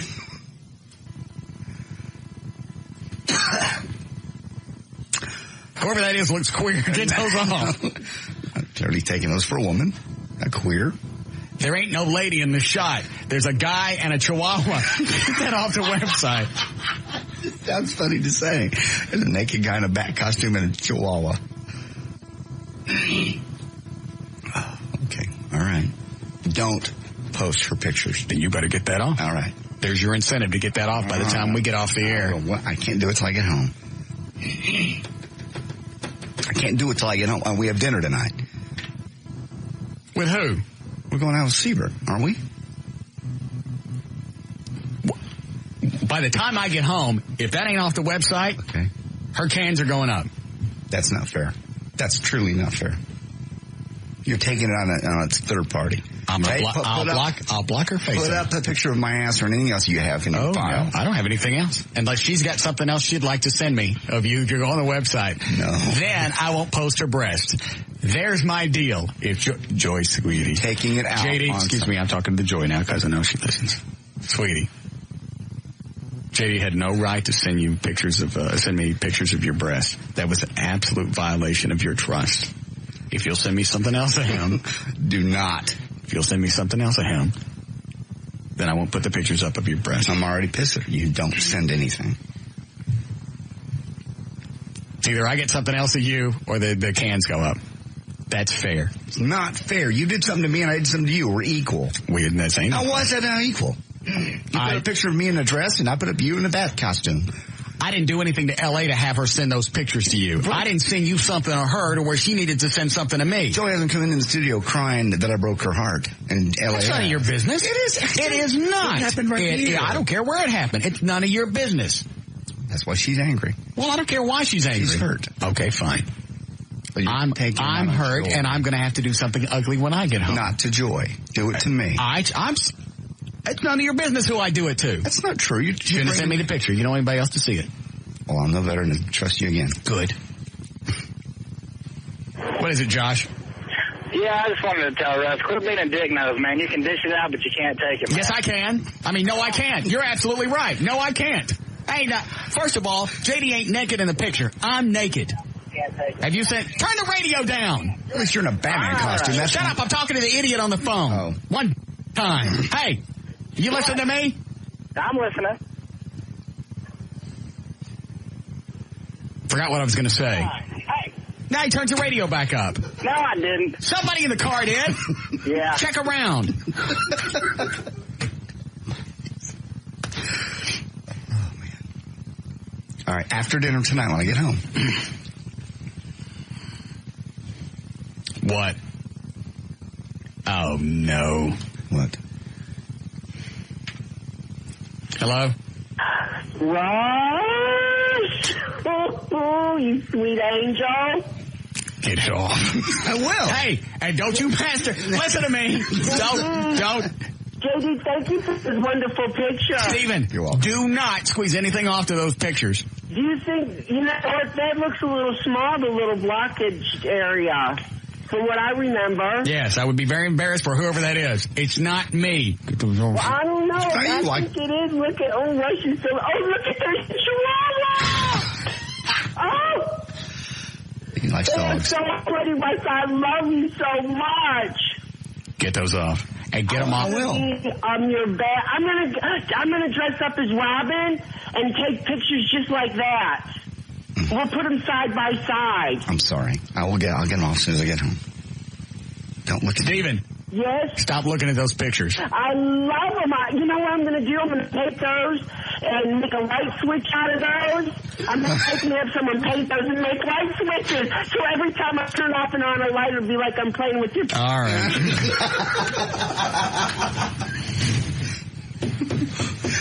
Are you happy? Now, those pictures are going to turn into light switch things all across the gay community. I like that.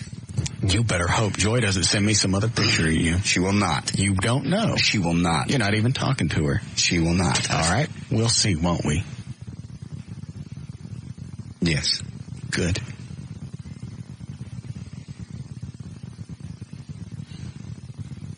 This isn't gone far enough. It's gone too far. Get those off. I said I would. I'll get them off. Now, what are you worried about? What's gone too far? Just this. Oh, really? Enough. You're the one that did it. I didn't start. Well, no, I didn't start. Did you put the dress picture up? Joy sent it to me. That's why I'm not speaking to her. And nobody said not to put it up. Do not put the picture or cans up. I better get something in the email tonight then. Or that picture better come down. I said it's one of the two. All I know is when I get home, if it's still up, something's going up on my website. And I'll do it just as subtly as you did with yours. The great big neon flash and click here. What's the difference? You gave everybody the website where my picture is. How many times we get emails? Hey, where's that picture of JD on your website? They're idiots. Do we have to break? Wrap up news. Why not? There's news and information brought to us by the North Texas Gun Club. You can come out and see Eddie out there, also with Russ and the Batmobile in the full costume. 11 to 1 this Saturday at the Big Town Exhibit Hall. I'm JD Ryan, live 105.3. Put a different bumper in there.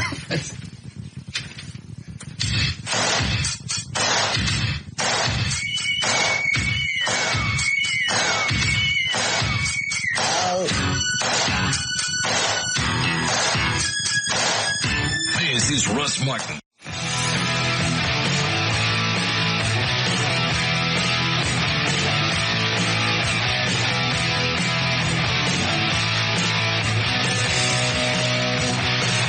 The 2003 Russ Martin Show police, fire, and military parade posters and DVDs are on sale now at russmartin.com.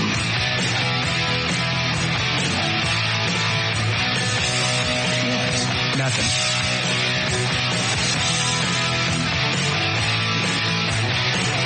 We'll just see if I get any email from Joy. I would highly recommend for her if she doesn't do that. All right. This is not involving her. It's you and me. No, it does involve her. How does it involve her? I wouldn't have posted that picture if I didn't have it of you in drag. Well, I wouldn't have posted that if I didn't get it from L.A. I didn't ask for the picture. She sent it unsolicited. You called L.A. to get the picture. Once again, going behind my back, hanging out with one of my chicks. Why are you doing that? Because you pissed off Joy? No. Trying to get some comfort? No. That's what it sounds like. Not at all. If I was Joy, I would be highly suspect of you calling L.A. And I wouldn't put up with it. I would send me some heinous pictures. No. If I was Joy. Don't you think this needs to stop? No. I think we're just getting... Shut up, Gail. I'm sorry. I think you look great. That picture on the right, I mean, look at the definition and stuff. It's like a year. Cut. That's like... that was like a year ago. Well, you look good in that picture. Somebody said I got love handles. I don't see no love handles. You see any love handles? No. Okay. Really? If that was me, I'd be pissed off. That ain't me, though. It is. Get it off. Quit it. I'd say you put the bat in Batman. What you got? I've got Advanced Laser Clinic and KTXA. All right. Your out cue is UPN 21. Brought to you by Advanced Laser Clinics. For the best in laser hair removal and skin rejuvenation procedures, call Advanced Laser Clinics. 866-54-LASER. 3 Dallas locations. 866-54-LASER. Win $1,000 in cash instantly from UPN 21. Just watch The King of Queens all this week at 5 p.m. Just watch, dial, and win all this week at 5 p.m. Only on UPN 21. In Dallas on southbound 45 at Simpson Stewart, there's some kind of debris in the right-hand lane. On eastbound 635 past TI Boulevard, the right lane's blocked. You're back up to Welch Road. That's a big, long one. Eastbound 20 past Dowdy Ferry. The road construction on the 2 right lanes causing about a mile backup. In Fort Worth on northbound 35 at Alta Mesa, there's a wreck on the right shoulder. Northbound 820 at Randall Mill. Northbound 35 at Northside, and in Arlington, eastbound 20 at Green Oaks Boulevard.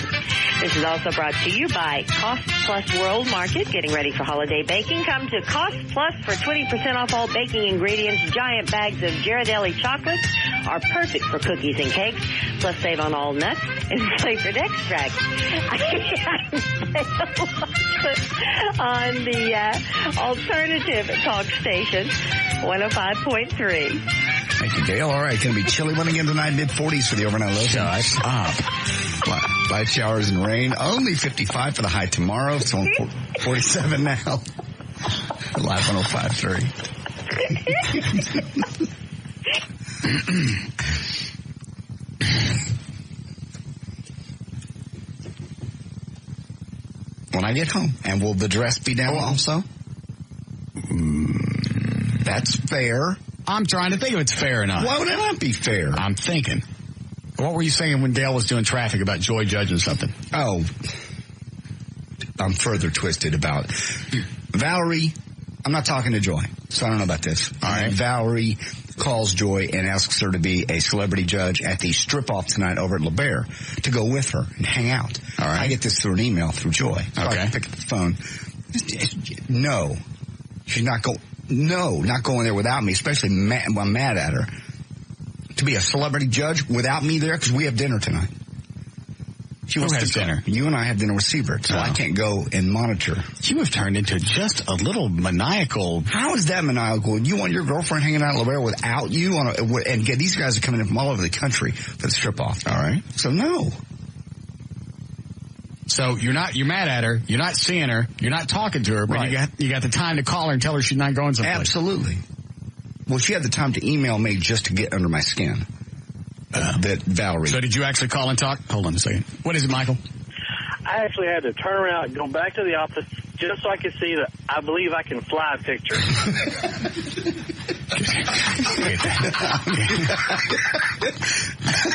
I've never laughed so hard. Get those off. And I will. Thanks, Michael. Tonight. And I'm going to check to make sure my other picture's down, too. Or they go back up. You better hope she doesn't send me anything more damning, because as soon as it comes in, it's going straight on the website. You better not. Because what I put on there, you're not naked. Well, you're not really. I am naked. The only reason that I'm... The light switch hole, you got it right there. And at least your picture is on my website and a hidden link. You got that great big neon thing right in the middle of your site. Just says click here. Yeah. Doesn't say why. Doesn't say Russ Pictures are here. It does once you click on it. Mm-hmm. I ain't got no love handles. No, that's that muscle right there, that definition. Shut up, Eddie. It's not me anyway. It is you. It's not. It's your bedroom and your dog. And the picture came from somebody. I'm sure there are plenty of people with Batman outfits with a chihuahua. I bet. Probably happens all the time. I'll get them off. And you bring yours down. And we stop this stupidness. If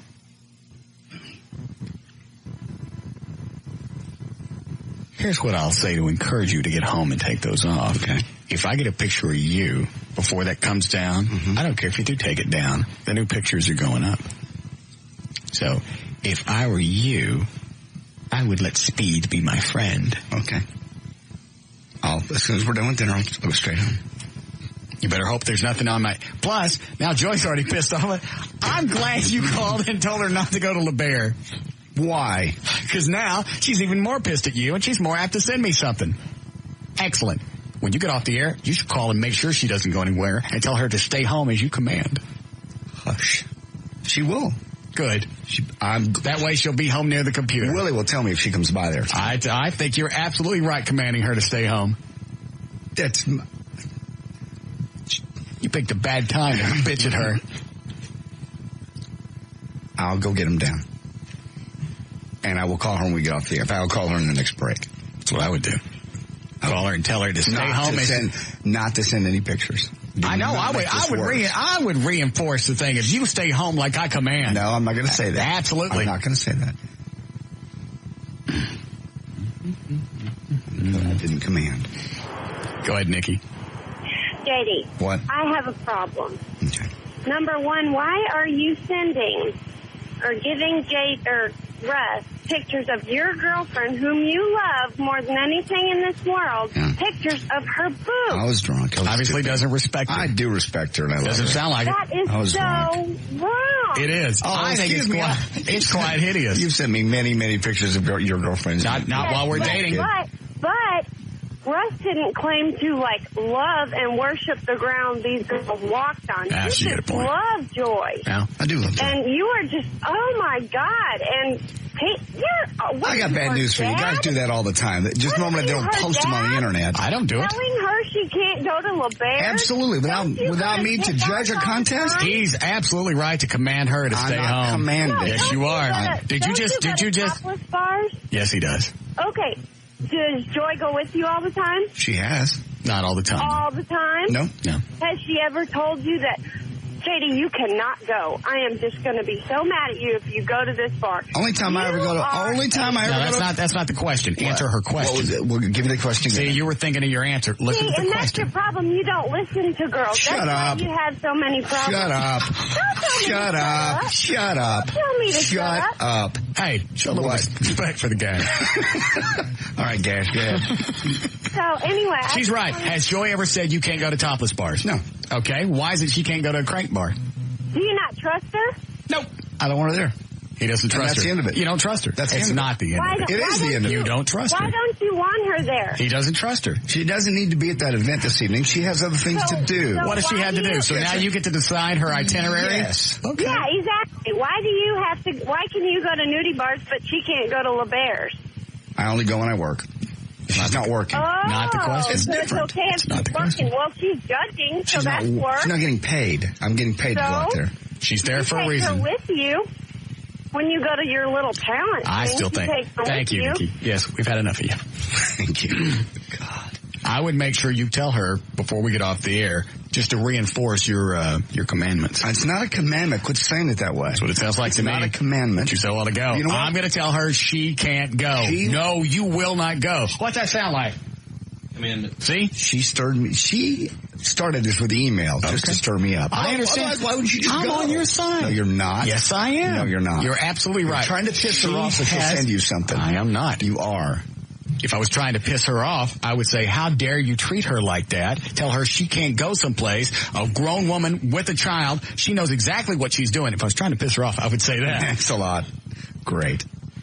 But I'm on your side. You should call her and reinforce the fact that she's got no business being there and that you know better than she. I do not know better than she. Yes, you do. Why did she send me the email if she didn't want my opinion? She didn't send. She goes, Valerie. What was the text of the email? I don't even have it anymore. Okay. Valerie called me and wanted to know if I would be a celebrity judge tonight at LeBaire for the big strip ball. Okay. Did she say, can I go? Or did she say, here's where I'm going to be tonight? She said, if you want to call and talk about this, I'm at work. So that's opening the door for my comments. Okay. Well, if she asked for your opinion, you should. Less.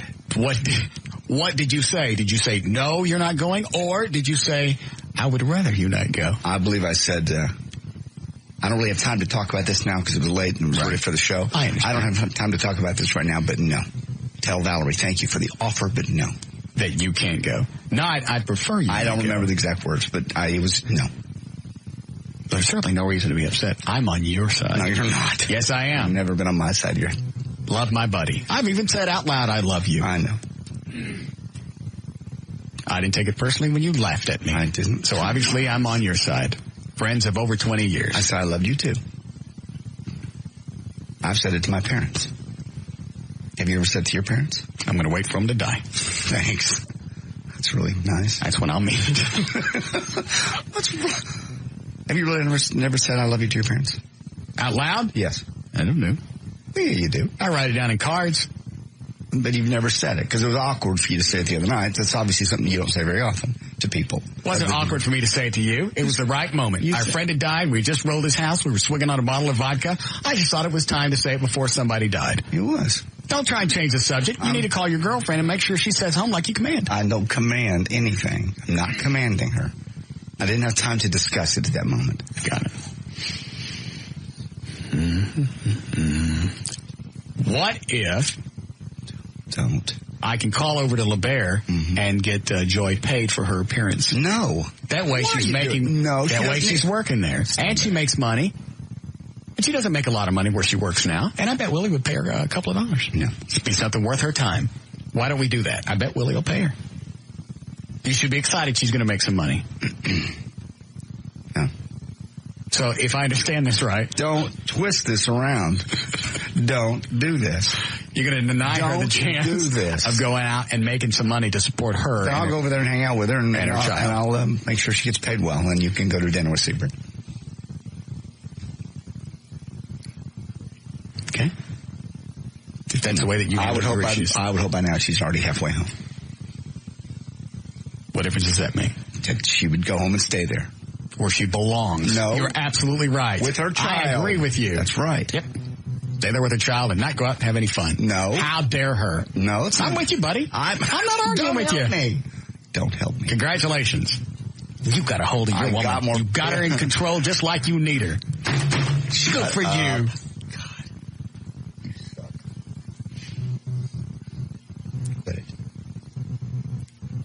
I can't wait for the picture she's going to send me. She's not going to send you anything. She's not. She better not. I'll put it that way. That's a command. Why? Why is it I got a feeling there are pictures floating around you like in a dog outfit and the crotch is cut out? I'm not in a dog outfit. Crotch is cut out. It's not a dog. I'm kidding. We both have pictures. If she wants to play that game, that'll get real ugly real fast. I wouldn't take this crap from her. Don't you even start. You so suck. Batman. Get those on the website. With your back crank. In case you're just tuning in, it's JohnDavidRyan.com. It'll be pretty obvious where to click. How we doing, Eddie?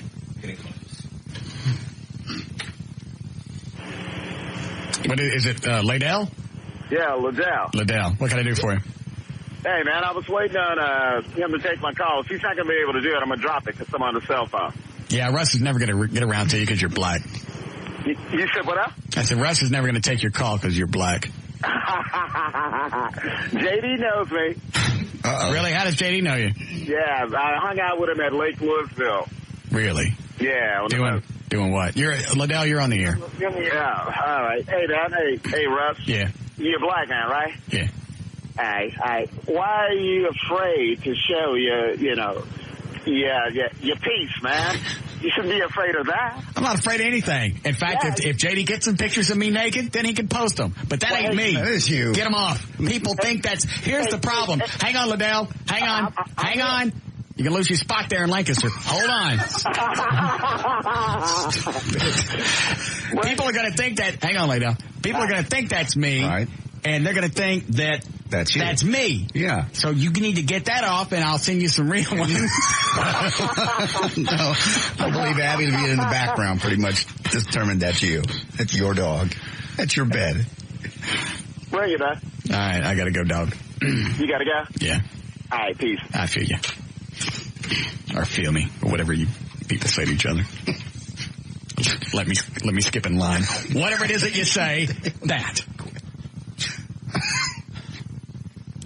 Man, those lines in Lancaster. Yeah. They had people almost crushing other people. No, that was bad. They need to do that at several different locations so you don't have everybody all in one spot. Well, I don't understand. Get those pictures off the website. I don't understand why.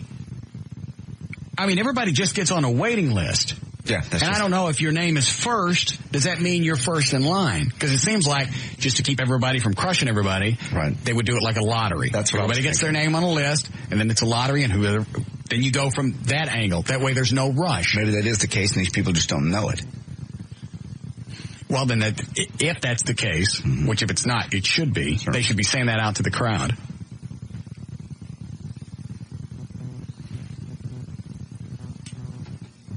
And I agree with you. Joy's got no business being at LeBaire. I agree. You guys finally agree. Stop right there. Don't say I'm just saying you guys are in a relationship. Right. Something bothers you. You have every right to tell her to stay at home where her ass belongs. I didn't say where her ass belongs. You added that. But that's what you meant. No. I'm with you on this one. I'm uncomfortable with it, and I think she should respect that. I think she should, too. I think she should stay at home near the computer and start scanning some crap. No. And start with the dog. You get your ass to LeBaire. Start with the dog outfit where you got the little Chihuahua pud hanging out. I don't have a Chihuahua pud. You're the only one naked with a Chihuahua. First of all, that's not me. That's Addie. That's just a little white dog with big eyes. That could be anything. That could be a rat that hops up in the bed. I think that's what that is. That guy's got a rat in the bed. That's retarded. It goes off.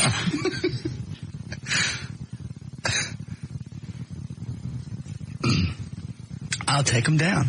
Thank you. And look at the screen before we take a break. Yeah, Joe? Hey, Russ. You got a call the other night that kind of had you guys stumped as to what the guy was trying to say. Okay. I think I've got a grasp on it. All right. I think what he was trying to tell you is that not as many women would want to be with Russ Martin if he didn't have that 100,000-watt dating service. You could be like the most wealthy, handsome, the biggest guy in the world, but, right. Something that most women say they want, but they wouldn't know about it because, Well, the guy's argument the other day was, you wouldn't get all this stuff if you didn't have the show. My argument is, I got this show because I earned it. So it's an extension of my personality. Mm-hmm. Well, I didn't say I agreed with him. I got this show because it's based on, obviously I had desirous traits, and it elevated me to this level. Right. Well, yeah, it's just people don't seem to get that because you do the show, that might not necessarily be who you are in the day-to-day But life. well, he was saying the only reason you're getting chicks is because of the show. Well, you know what, that may be valid, but I got the show because of me. I rose to the top like a fine cream. And women enjoy the cream of society. Yeah. That's what I am. Yeah. That's by my position. Yeah. Cream rises above the rest. I am the cream of the crop. Cream floats. Granted, dookies float as well sometimes. So the question remains, yes. Am I succulent cream or floating booty cake? Therein lies my mystery. I understand. Thanks, Joe. Well, the nighttime show is actually on the radio, too, so. What does that mean? Nothing. Oh, are they the booty cake? Yeah. All right. This is Russ Martin.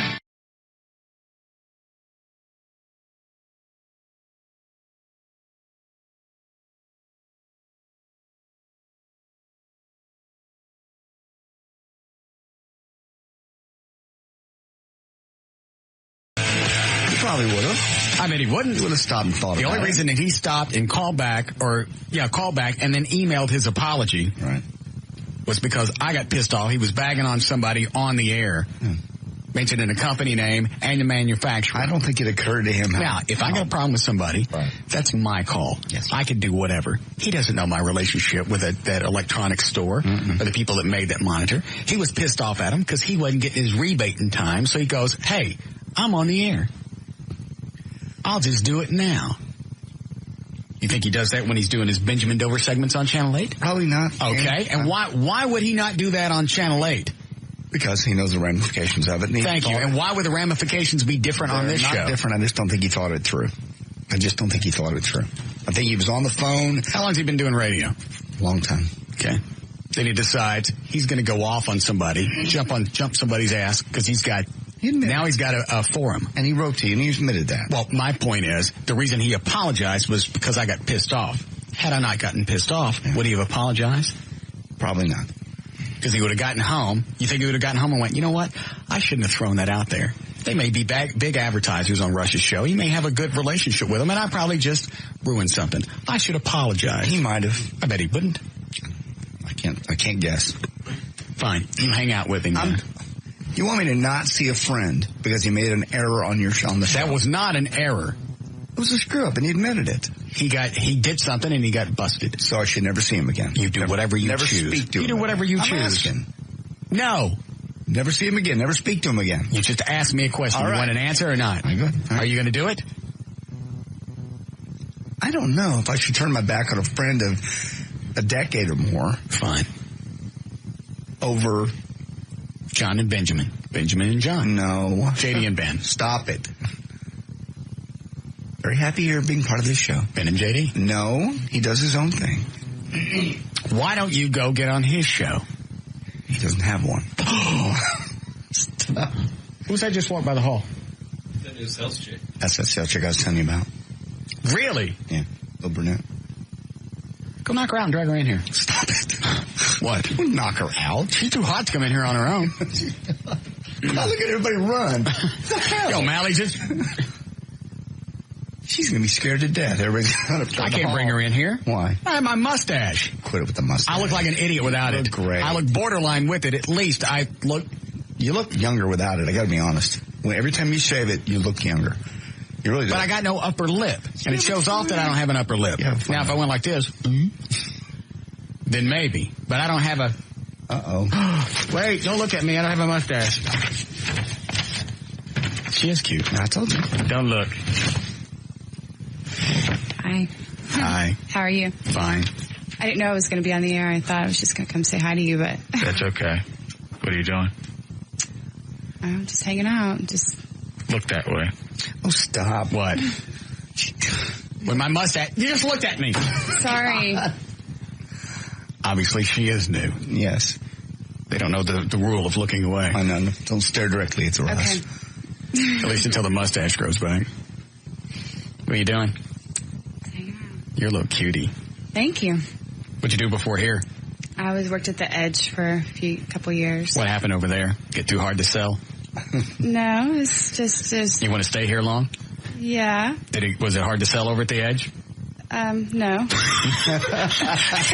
He's over here nodding his head. You should say yes. Yes. We couldn't sell their numbers. Really It wasn't hard for me to sell there. Well, of course, because guys will buy anything from you. I don't know about that. How many sales calls do you go on where the guy says no? Well, I wouldn't. You? No. That'd automatically open the door. Think of her walking in or Mark Thomas walking in. Who are you more likely to listen to? Yeah. I don't care if I need it or not. Especially when you walk in. Plus, you got great numbers to sell and a great body to go behind it. thank you. Stop looking at my lip. I'm sorry. I'm trying not to, but I wasn't really looking at your lip. I'm not. What's the fact that I don't have the mustache, and that helps distract from the nose and the no lip. How long you been here? 3 weeks. How do you like it? I love it. Sell anything yet? Great station. Yeah, I've sold a little bit, and I'm working on a lot of other things. So. Who does she look like? I'm trying to think. I can't. Who do people tell you look like? I don't know. It's always somebody different. I can't ever. You tell me.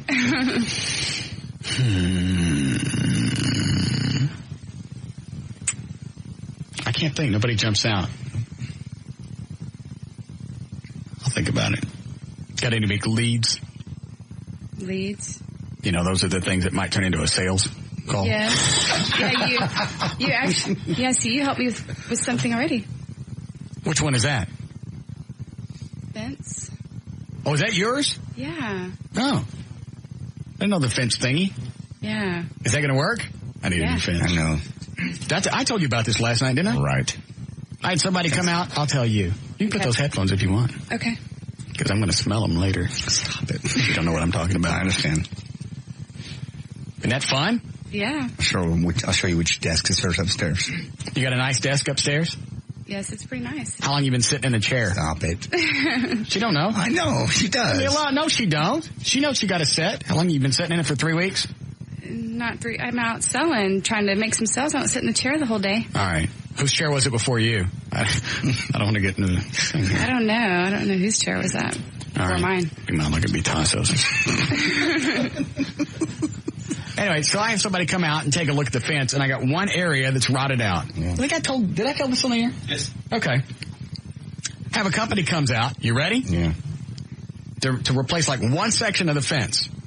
Probably, was that 6 feet? Just about 6. About that area. $5,900. It's just, what? How? It's wood. It was an estimate to replace the entire fence around the entire house. And since I live on the corner, that's a lot of fence. So I emailed the guy back. Well, what about just the section of the house where the fence is busted? We'll just replace all of that. Oh, that's about $2,000. Well, what about just the section that's busted? Oh, I didn't look at that. The only problem with the fence, he didn't look at the only thing that I wanted an estimate on, he didn't look at that. Now, this is not her company. It's another one. No. Yeah. No, I guess I didn't remember telling it on the air. But then I got an email from her or Gavin or somebody that said she had a fence company. Cool. They're going to come by and give me an estimate. Actually, you get it tomorrow. He's coming up here. Oh, is he? Yes. Is he cute? Well, I don't look at him that way. He's a client. Is he married? Yes, he is. Good. He's a married man. What about you? Am I married? No, I was married. Not married. No. Boyfriend? Not a serious boyfriend. Where'd you meet him? I can't kiss and tell. I'm a very private person. Well, of course you are. Where'd you meet him? Who are you talking about? Whoever you're dating. You date more than one guy? No. I never date more than one guy at a time. Who are you dating right now? What does he do? I can't say. Well, you can tell me what he does. You have to say where he works. I can't talk about this. Does he make a lot of money? I don't date rich men. I only date poor guys. Why don't you just spit in my hair while you're at it? I don't think I ever got hit with that one. Yeah. I got no comeback. I know. Hey, I was waiting in line for free housing yesterday. You weren't. Yes, I was. No. I'm Negro. No, you're not. I am. Stop it. I have no money. Yes. She's probably seen the Batmobiles that you own. She don't know. Houses. Hey, you want to see a naked picture of me on the internet? Hey, you took it down. Kidding. Oh. No, nobody needs to see these. I want those down tonight. I said as soon as I can get there. I want them down. You got any other clients? I'm working on it. Mm. Yes. Maybe we should go out and talk about them. Talk about them? Yes. Do you need anything else for your house? I need a lot of stuff. Maybe you should come take a look at it. Roof? I'm about to have the roof redone. Do you have a roofing company? Sort of. Okay. They gave me a bid, but they haven't done anything yet. Gotcha. Maybe you should come by the house and take a look at different things that you think maybe I need help with. Oh. How about that? Oh, put me on the spot here. You don't have to.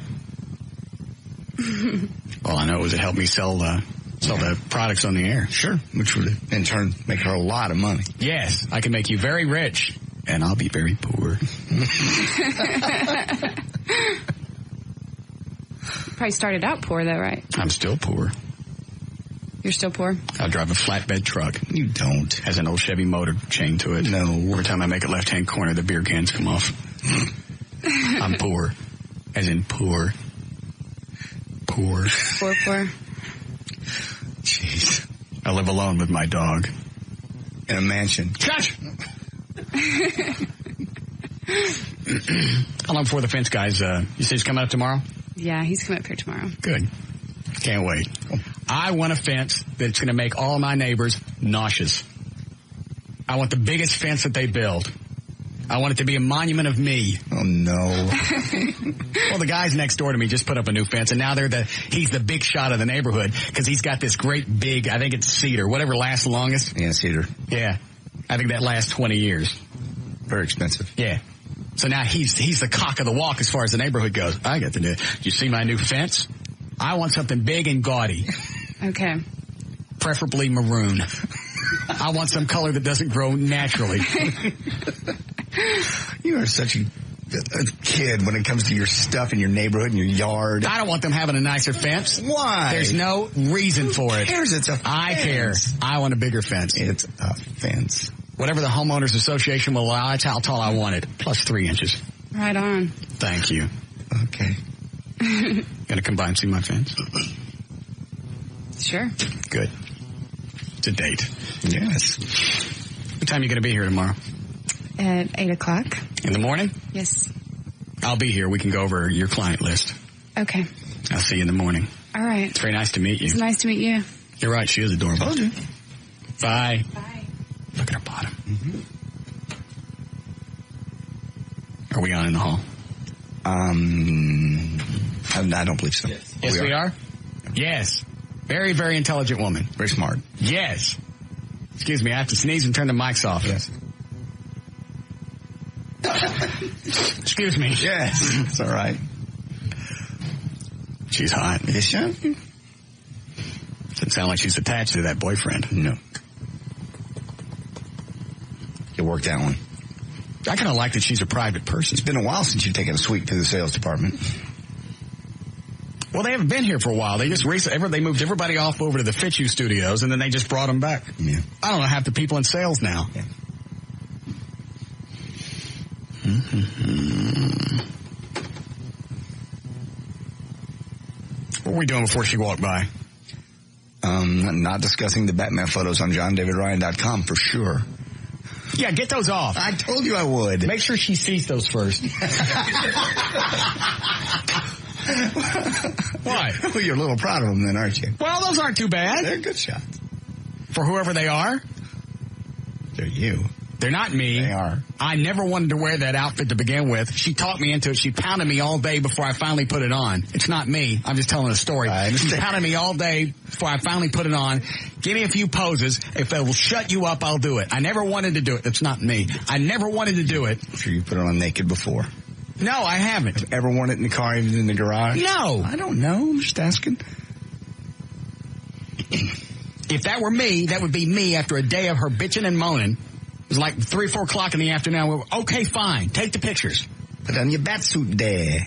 I just want to picture you there with the batsuit. Take off the cowl. Not a chance.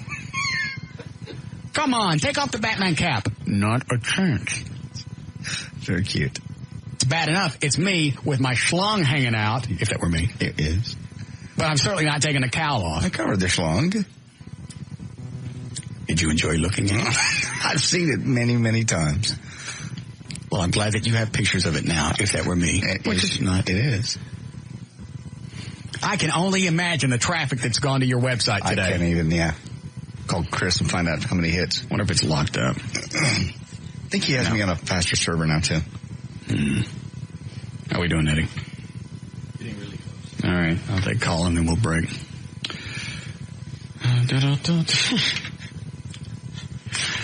I see this one coming. Go ahead, Bobby.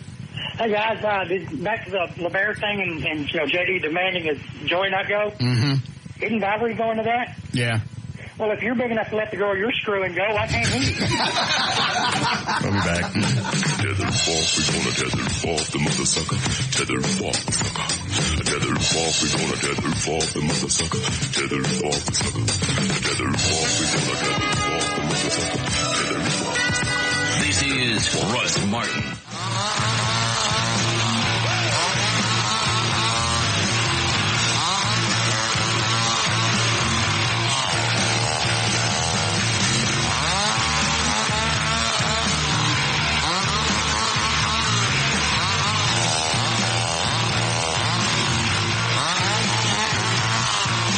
News last. That's been a little over an hour.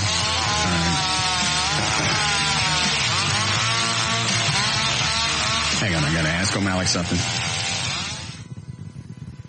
So is Brandy coming tonight or not? Yeah, actually, she just called in. She said she'll be here tonight. She say where she was last night when we were supposed to work out? I did not ask. She did say that she thought it was supposed to be tonight. Originally, instead of last night. It's supposed to be on Wednesdays.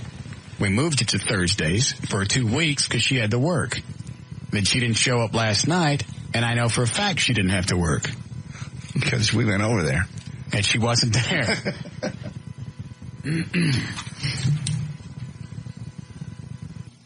You were miffed that she wasn't there. I was pissed off. We were supposed to work out on Wednesday. So if she'd been there, you'd have been okay. Well, she didn't show up because she had to work. She just stiffed me last night, and she wasn't where she was supposed to be. No, she was out catting around or whatever. What? I'm sorry, she was out what? Catting around. What does that mean? Catting around? Up to no good? Yes. Yes, pretty much. All right.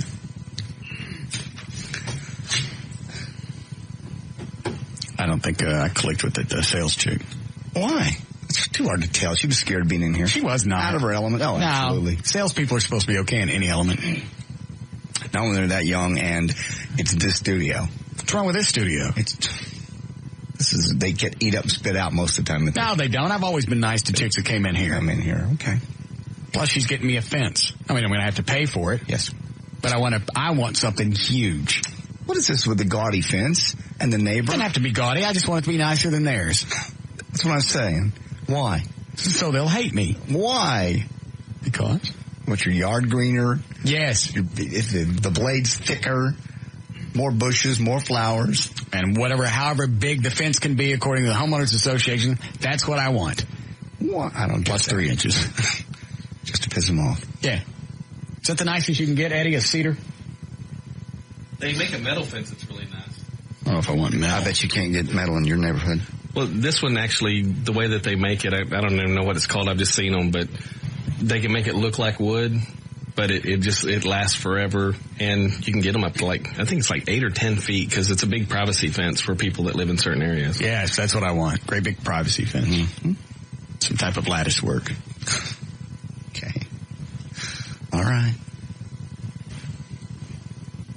I haven't decided what else yet. All right. Why don't you ask is that chick still in the building?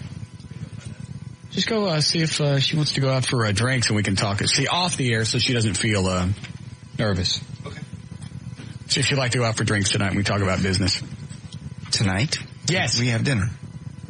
We have dinner with Siebert tonight. Siebert. God.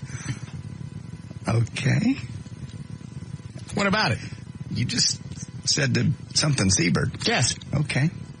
So I'm not going to dinner then. You go with Siebert. I'm not going out with him by myself. Go on. He doesn't want to talk to me. He wants to talk to you. What does he want to talk to me about? That I don't know. He's been adamant about this. Something else is up at this station. Last time he wanted to do this, they had changed PDs. Mm-hmm. Wanted to make sure I was okay with Gavin. Which I still think is a trick. No, it's not. It is. They just care what you think. All right. What if I had said, I don't like this Gavin? They made it pretty clear they wouldn't hire him. If for whatever reason you didn't like him. And they said that. I find that hard to believe. That's what was said. They didn't just indicate it, they said it. All right. Oh, where's the audio of him wigging out and telling somebody to screw off today? Oh, Eddie had it over there. There. Is that it? Yep, I guess. I just pulled it out of my camera and gave it to Eddie. And give me the lowdown again? I came out of the studio, and when I heard him talking to you about your name, he goes, no, Russ won't be there. And I kind of get the indication somebody wanted you at a sales meeting for this huge client, big, it's a multi-million dollar client. In the middle of the day? In the middle of the day at noon next week. Okay. And he was indicating, he said, no, I'll be glad to represent the Russ Martin Show, but Russ works, and I heard him saying Russ works at 8:30 in the morning till 2:30 in the afternoon, then he comes and he does his show, and then he goes home. So, no, he won't be making your meeting. And then it's silent. Apparently this guy's bitching at him. Right. That's when I ran and got the camera and came back. By the time I got back, unfortunately, the conversation was pretty much over. But he was defending you, saying, no, he doesn't do that. I don't care how much it is. And the guy threatened him at the end of the conversation to go to Mel Karmazin in New York. So this guy apparently is in New York and knows Mel. This is somebody higher up in the company. He says, well, I'll see what Mel says about it, is what I got from his side of it. Got it. Well, my point is you might want to cut Gavin some slack, because he went to that for you. I'll decide that. Okay.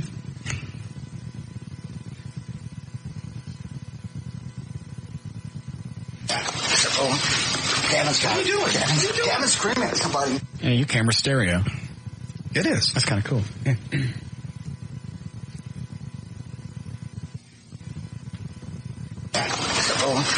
Gavin's got it. What are you doing? Gavin's screaming at somebody in the office. What? Who was that? Tassos is right in the way. Standing there going, how you doing? Like, move. We need to get rid of him? No. Well, he was in the way. Don't need to get rid of him. He was just, ever since they built that wall by the exercise stuff, that hall is a little narrower now, and he was standing right there in the middle of the hall. Oh. Do you want to go for drinks? She's already left. She went to a happy hour. With who? I think with other salespeople. So? I wanted to have drinks tonight. You have plans with Siebert. Siebert. I thought I made that clear earlier. You did, actually. I remember it now. I want to have drinks with her. Okay. But we've planned for a week to go to dinner with Siebert. Siebert. You tell him that. I'd rather not. All right, so now you're around Tassos. Running down the hall. Okay. Yeah, trying to get in here without being... what?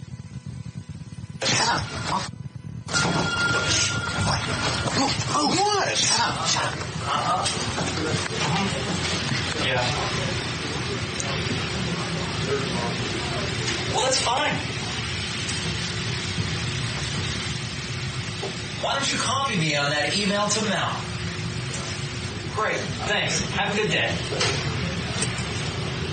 He wasn't really screaming, but he was more stern than I've ever heard him be. That's about as angry as Gavin gets. It's about as pissy as I've ever heard his voice.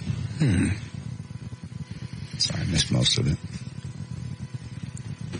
But you're sure he was talking about me? Oh, absolutely. The first part of the conversation was, no, Russ doesn't do daytime meetings.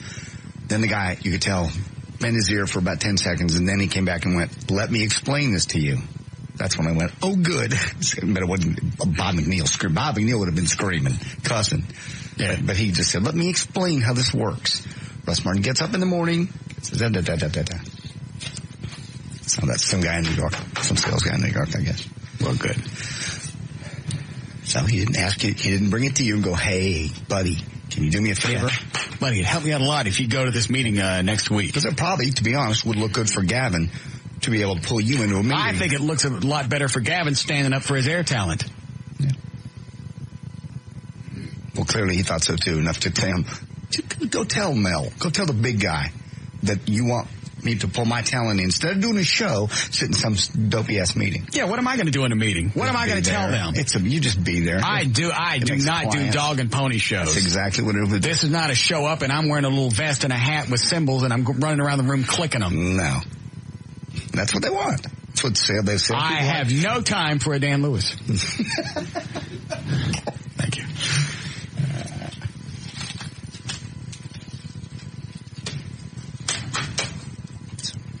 I don't have time. And as we all know... What? Hang on, what was Mark Davis's phrase? Oh. The clock is a cruel mistress.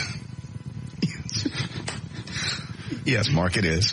Clearly, we've seen your... Why would he say that? Why would he just say, you know what, sometimes things don't work out? The clock is a cruel mistress. Yes. He likes to speak in those little... Things.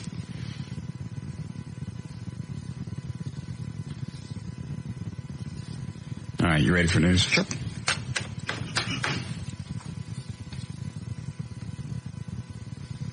And I said this before and I'll say it again. Fecal matter is a constant reminder for Dan Lewis that even flies have jobs. It's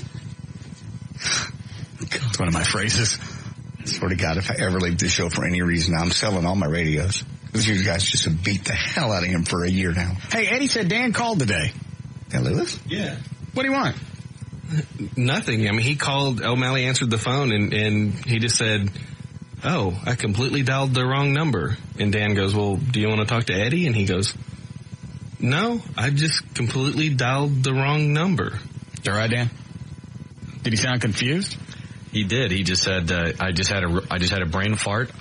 And I said, do you want to talk to Eddie or JD? And he said, no, I just dialed the wrong number. Why would you be calling your old phone number? That's what I was trying to figure out. A phone number you've probably very seldom dialed. Dialed ever in your own life, you never would dial yourself. It's like that I broke up with the chick sort of thing, and you want to test the waters. You call back and go, oh, I have misdialed. Well, what is he going to talk to? He knows if he calls that desk, it's going to be O'Malley. I don't know. That was weird. He's just been around a lot recently. He showed up at the memorial, showed up at Brumley's the next morning. I think you're right now. I think Laura looked at him and went, you go to that funeral, and you go there, you kiss ass, and you get your job back. And I'm telling you, he was walking away with the chicks from TXCN. Yeah, walking away, 50 feet away when I pulled off. I went safe. That was my specific rules to you, or do not let me get trapped with him, because I know the only reason he's here, he's going to come, he's going to ask for his job back, or he's going to bring something up, and I don't want to talk to him. I don't want to. And you promised me you wouldn't let me get trapped. As far as I knew, he was walking away. They both said, look, where you parked? Way over there. I'll walk you there. Well, somehow he ended up with his head in the window of my car while I'm sitting there ready to drive off, talking so long that I finally go, I got to go say goodbye to the family again, since I'm still here. And you knew his head was in my window because you saw him from Northwest Highway. I know. I feel bad.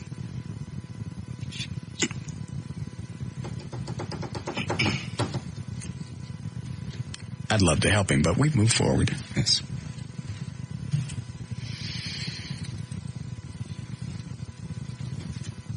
You go in there and get your job back.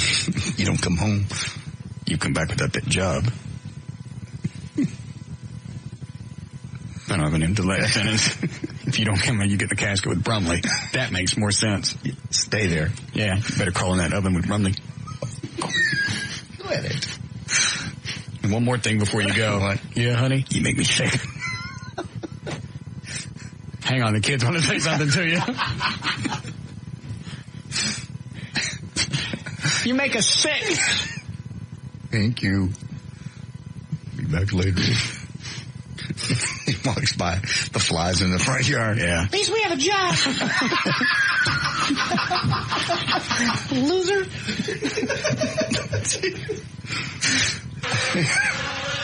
Lousy show-offs.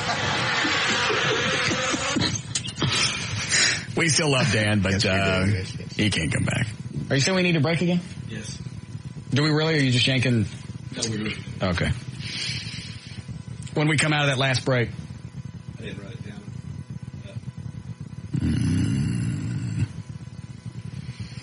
All right, load up a bumper. You did number 4, 5? No. Up at the top. All right, we'll be back. Hey! This is Russ Martin.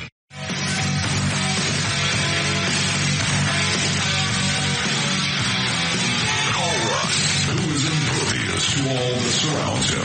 Now, at 214-787-1053.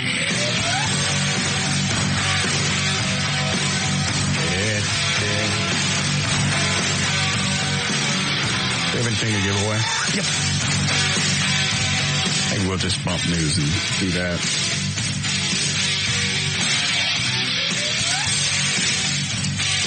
Hey, where's Tassos? He was bitching about some chick he went out with over the weekend or whatever. Do what? He's in the office. Oh. Call him on now, you're two-way. Have him come in, hurrah. He's bitching about something that he didn't pay or... Anyway, chick's pissed off. At him, okay. I mean, I was just so shocked that he went out that I missed most of the story. Yeah.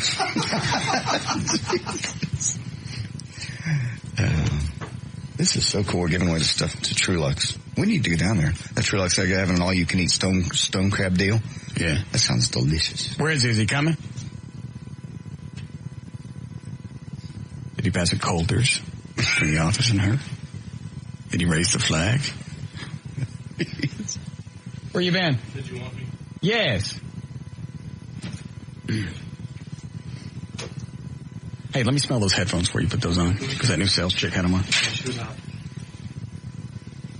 Ooh. You smell good? Yeah. Well, Janet St. James had them on yesterday, too. That's true. She had them on longer.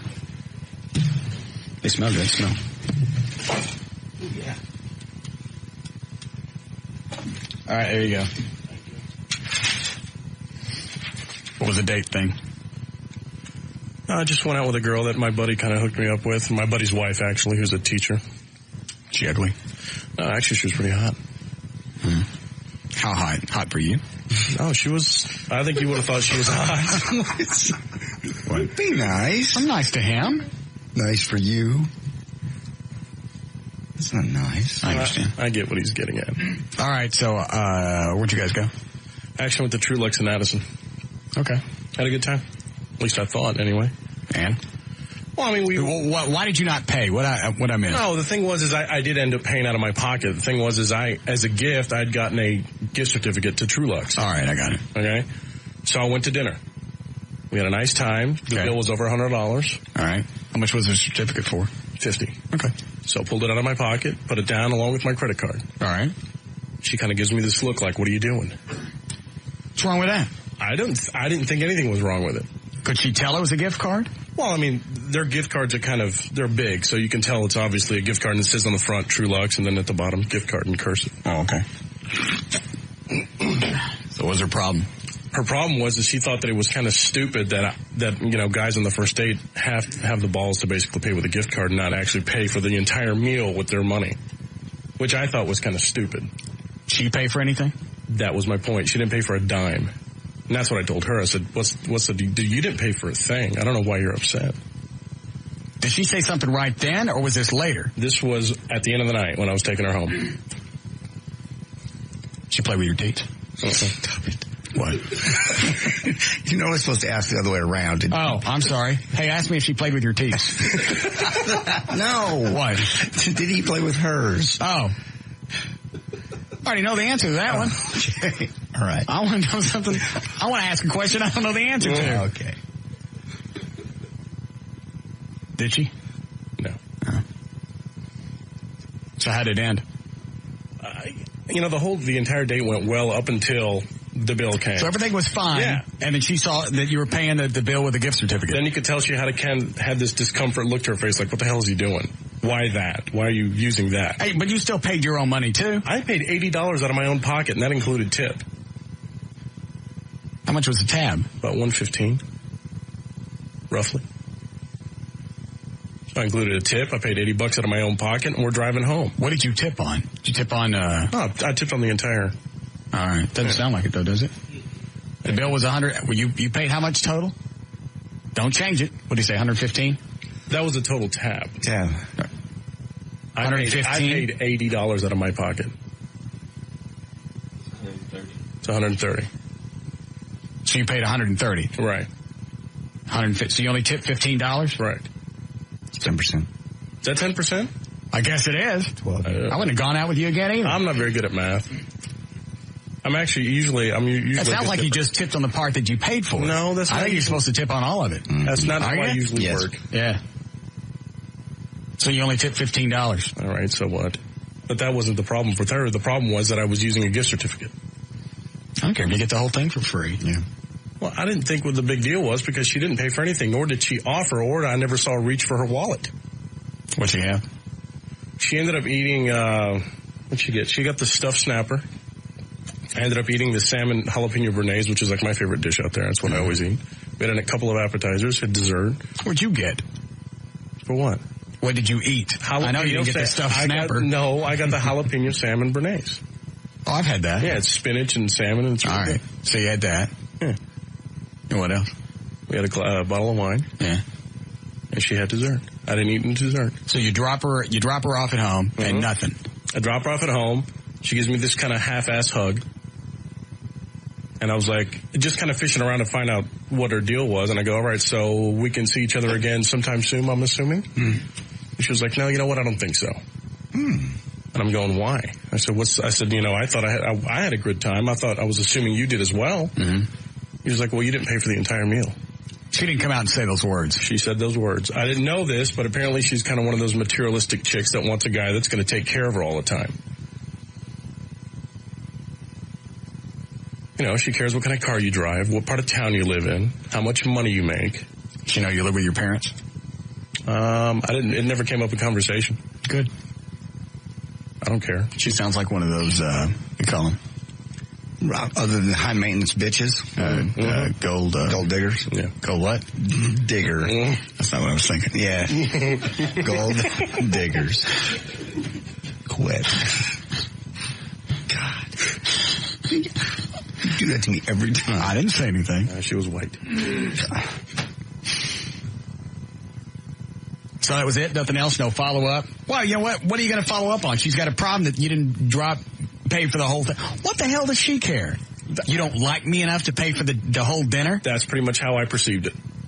In other words, I didn't like her enough that I didn't have to pay for the whole meal, that I had to use a gift certificate. It shouldn't make a difference where you go. I took Gail Lightfoot to Steak and Ale the first time. It's not an expensive place. I was getting dry humped on the couch when we got home. Yeah.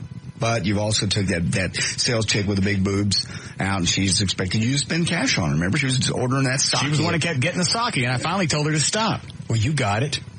She got the money. What? I didn't go out with her again. I know. Sounds like Tassos is better off. Yeah. Oh, absolutely. I'll never be talking to this bitch again, no. Yeah. See how he's bobbing his head now? He's confident.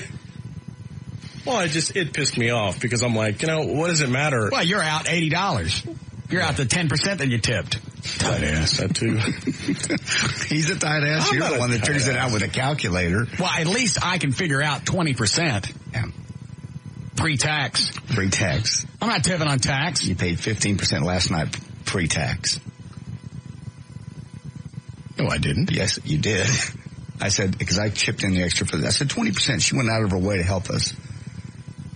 We had to wait 25 minutes for our drinks. That's not her fault. I don't care whose it is. Well, you're blaming the wrong person. Is it her fault when it gets there too fast? No. Okay, then it works both ways. All I know is how long I sat there without anything in my hand. No water, no nothing, and no alcohol. She came 25. I don't care how many times she comes. Came by and went, I'm sorry, it's taking so long. Okay, well, she can be sorry all she wants. All right. Okay. She wasn't even cute. What's that got to do with it? I tipped her if she was cute. You tipped more on cuteness. Absolutely. Don't you? Probably subconsciously. Okay. There is validity to that, by the way. Our cutest waitress makes the most money at our restaurant. Really? Yeah. And she had those chiclet-looking teeth. Yeah. We never have said where we went, have we? Oh. Good. But she did. Yes, she did. Why you must go out of your way to piss off every waitress we always get? I didn't piss her off. You most certainly... I did not. What did I do? You just get ugly every time. I didn't get ugly. What did I turn to you and say she's going to spit in your food? So? Well, obviously you had done something. I can't remember what it was. But certainly wouldn't be any teeth to stop it. And you did it at Champs that one time with that waitress. Kept staring her down. And eventually she came around and sat down with us. Yeah. Well, I had the hots for her. Yeah. The one last night with the chiclet teeth, I didn't. I know it. You were being ugly. 25 minutes, I didn't have nothing. I ain't tipping 20, 30% when I got nothing. I understand. All right, I'm sorry about your date. It's all right. You're better off. I agree. Had you guys seen each other before you went out? No, that was the first time. Yeah, that's why she didn't go out with you again. What? What does that mean? Hold on a second. You turn his mic off. Okay. Stand there for a second. Look at him. You still have headphones on. Oh. He can still hear you. You still hear me? Lift your right arm. Oh, he can hear me.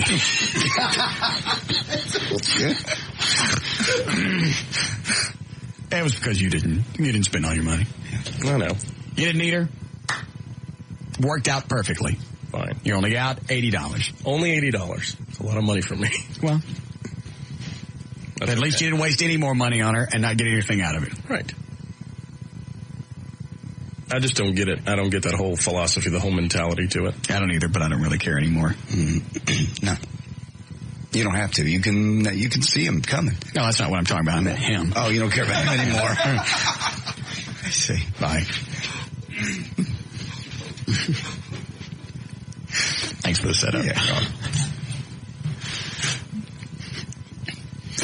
I don't want to see you again because you didn't pay for the whole dinner.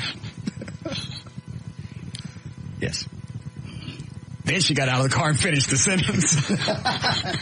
Quit it. Stop it now. We still have time for, what did I tell you? No? All right, we'll save it for tomorrow. Tomorrow's Friday, isn't it? Yep. I'm good. All right. Hey, did you get a hold of, did you call Ed Asner's office? Yeah, we'll have him on tomorrow. Is he going to call? Yes. All right, good. Isn't his birthday like a day after yours, John? I believe it is. 15th of November? The 15th, yeah. Okay, cool. All right, one more break. We'll be back.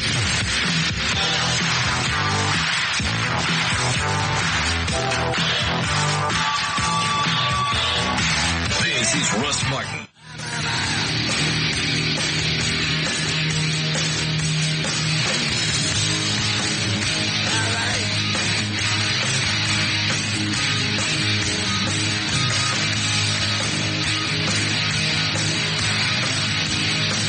All right, we don't have time to play anything. We got to go.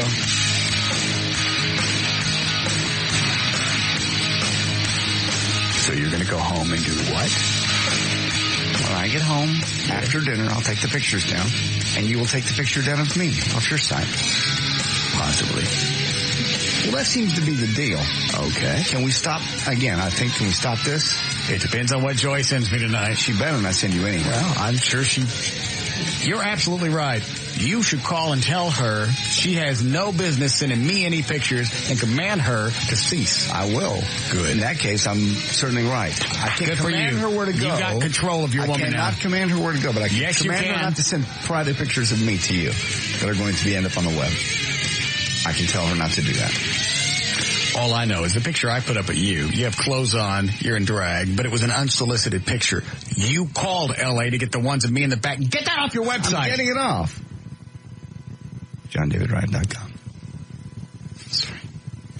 They are funny. It's not funny. I look queer. You don't. I'm in whoever that guy is in a Batman outfit, and there's a chihuahua in the background. Oh, that's queer. Batman's macho. That's not queer. A dress is queer.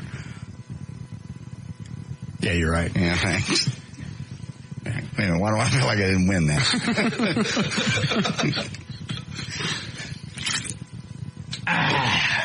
You ready to go? Yep. We're out of time, and as we all know, the clock is a cruel mistress. I'm going to call him and just have him write up a bunch of crap like that for me, so I just throw it out in conversation. He's probably got a list of them. All right, here we go.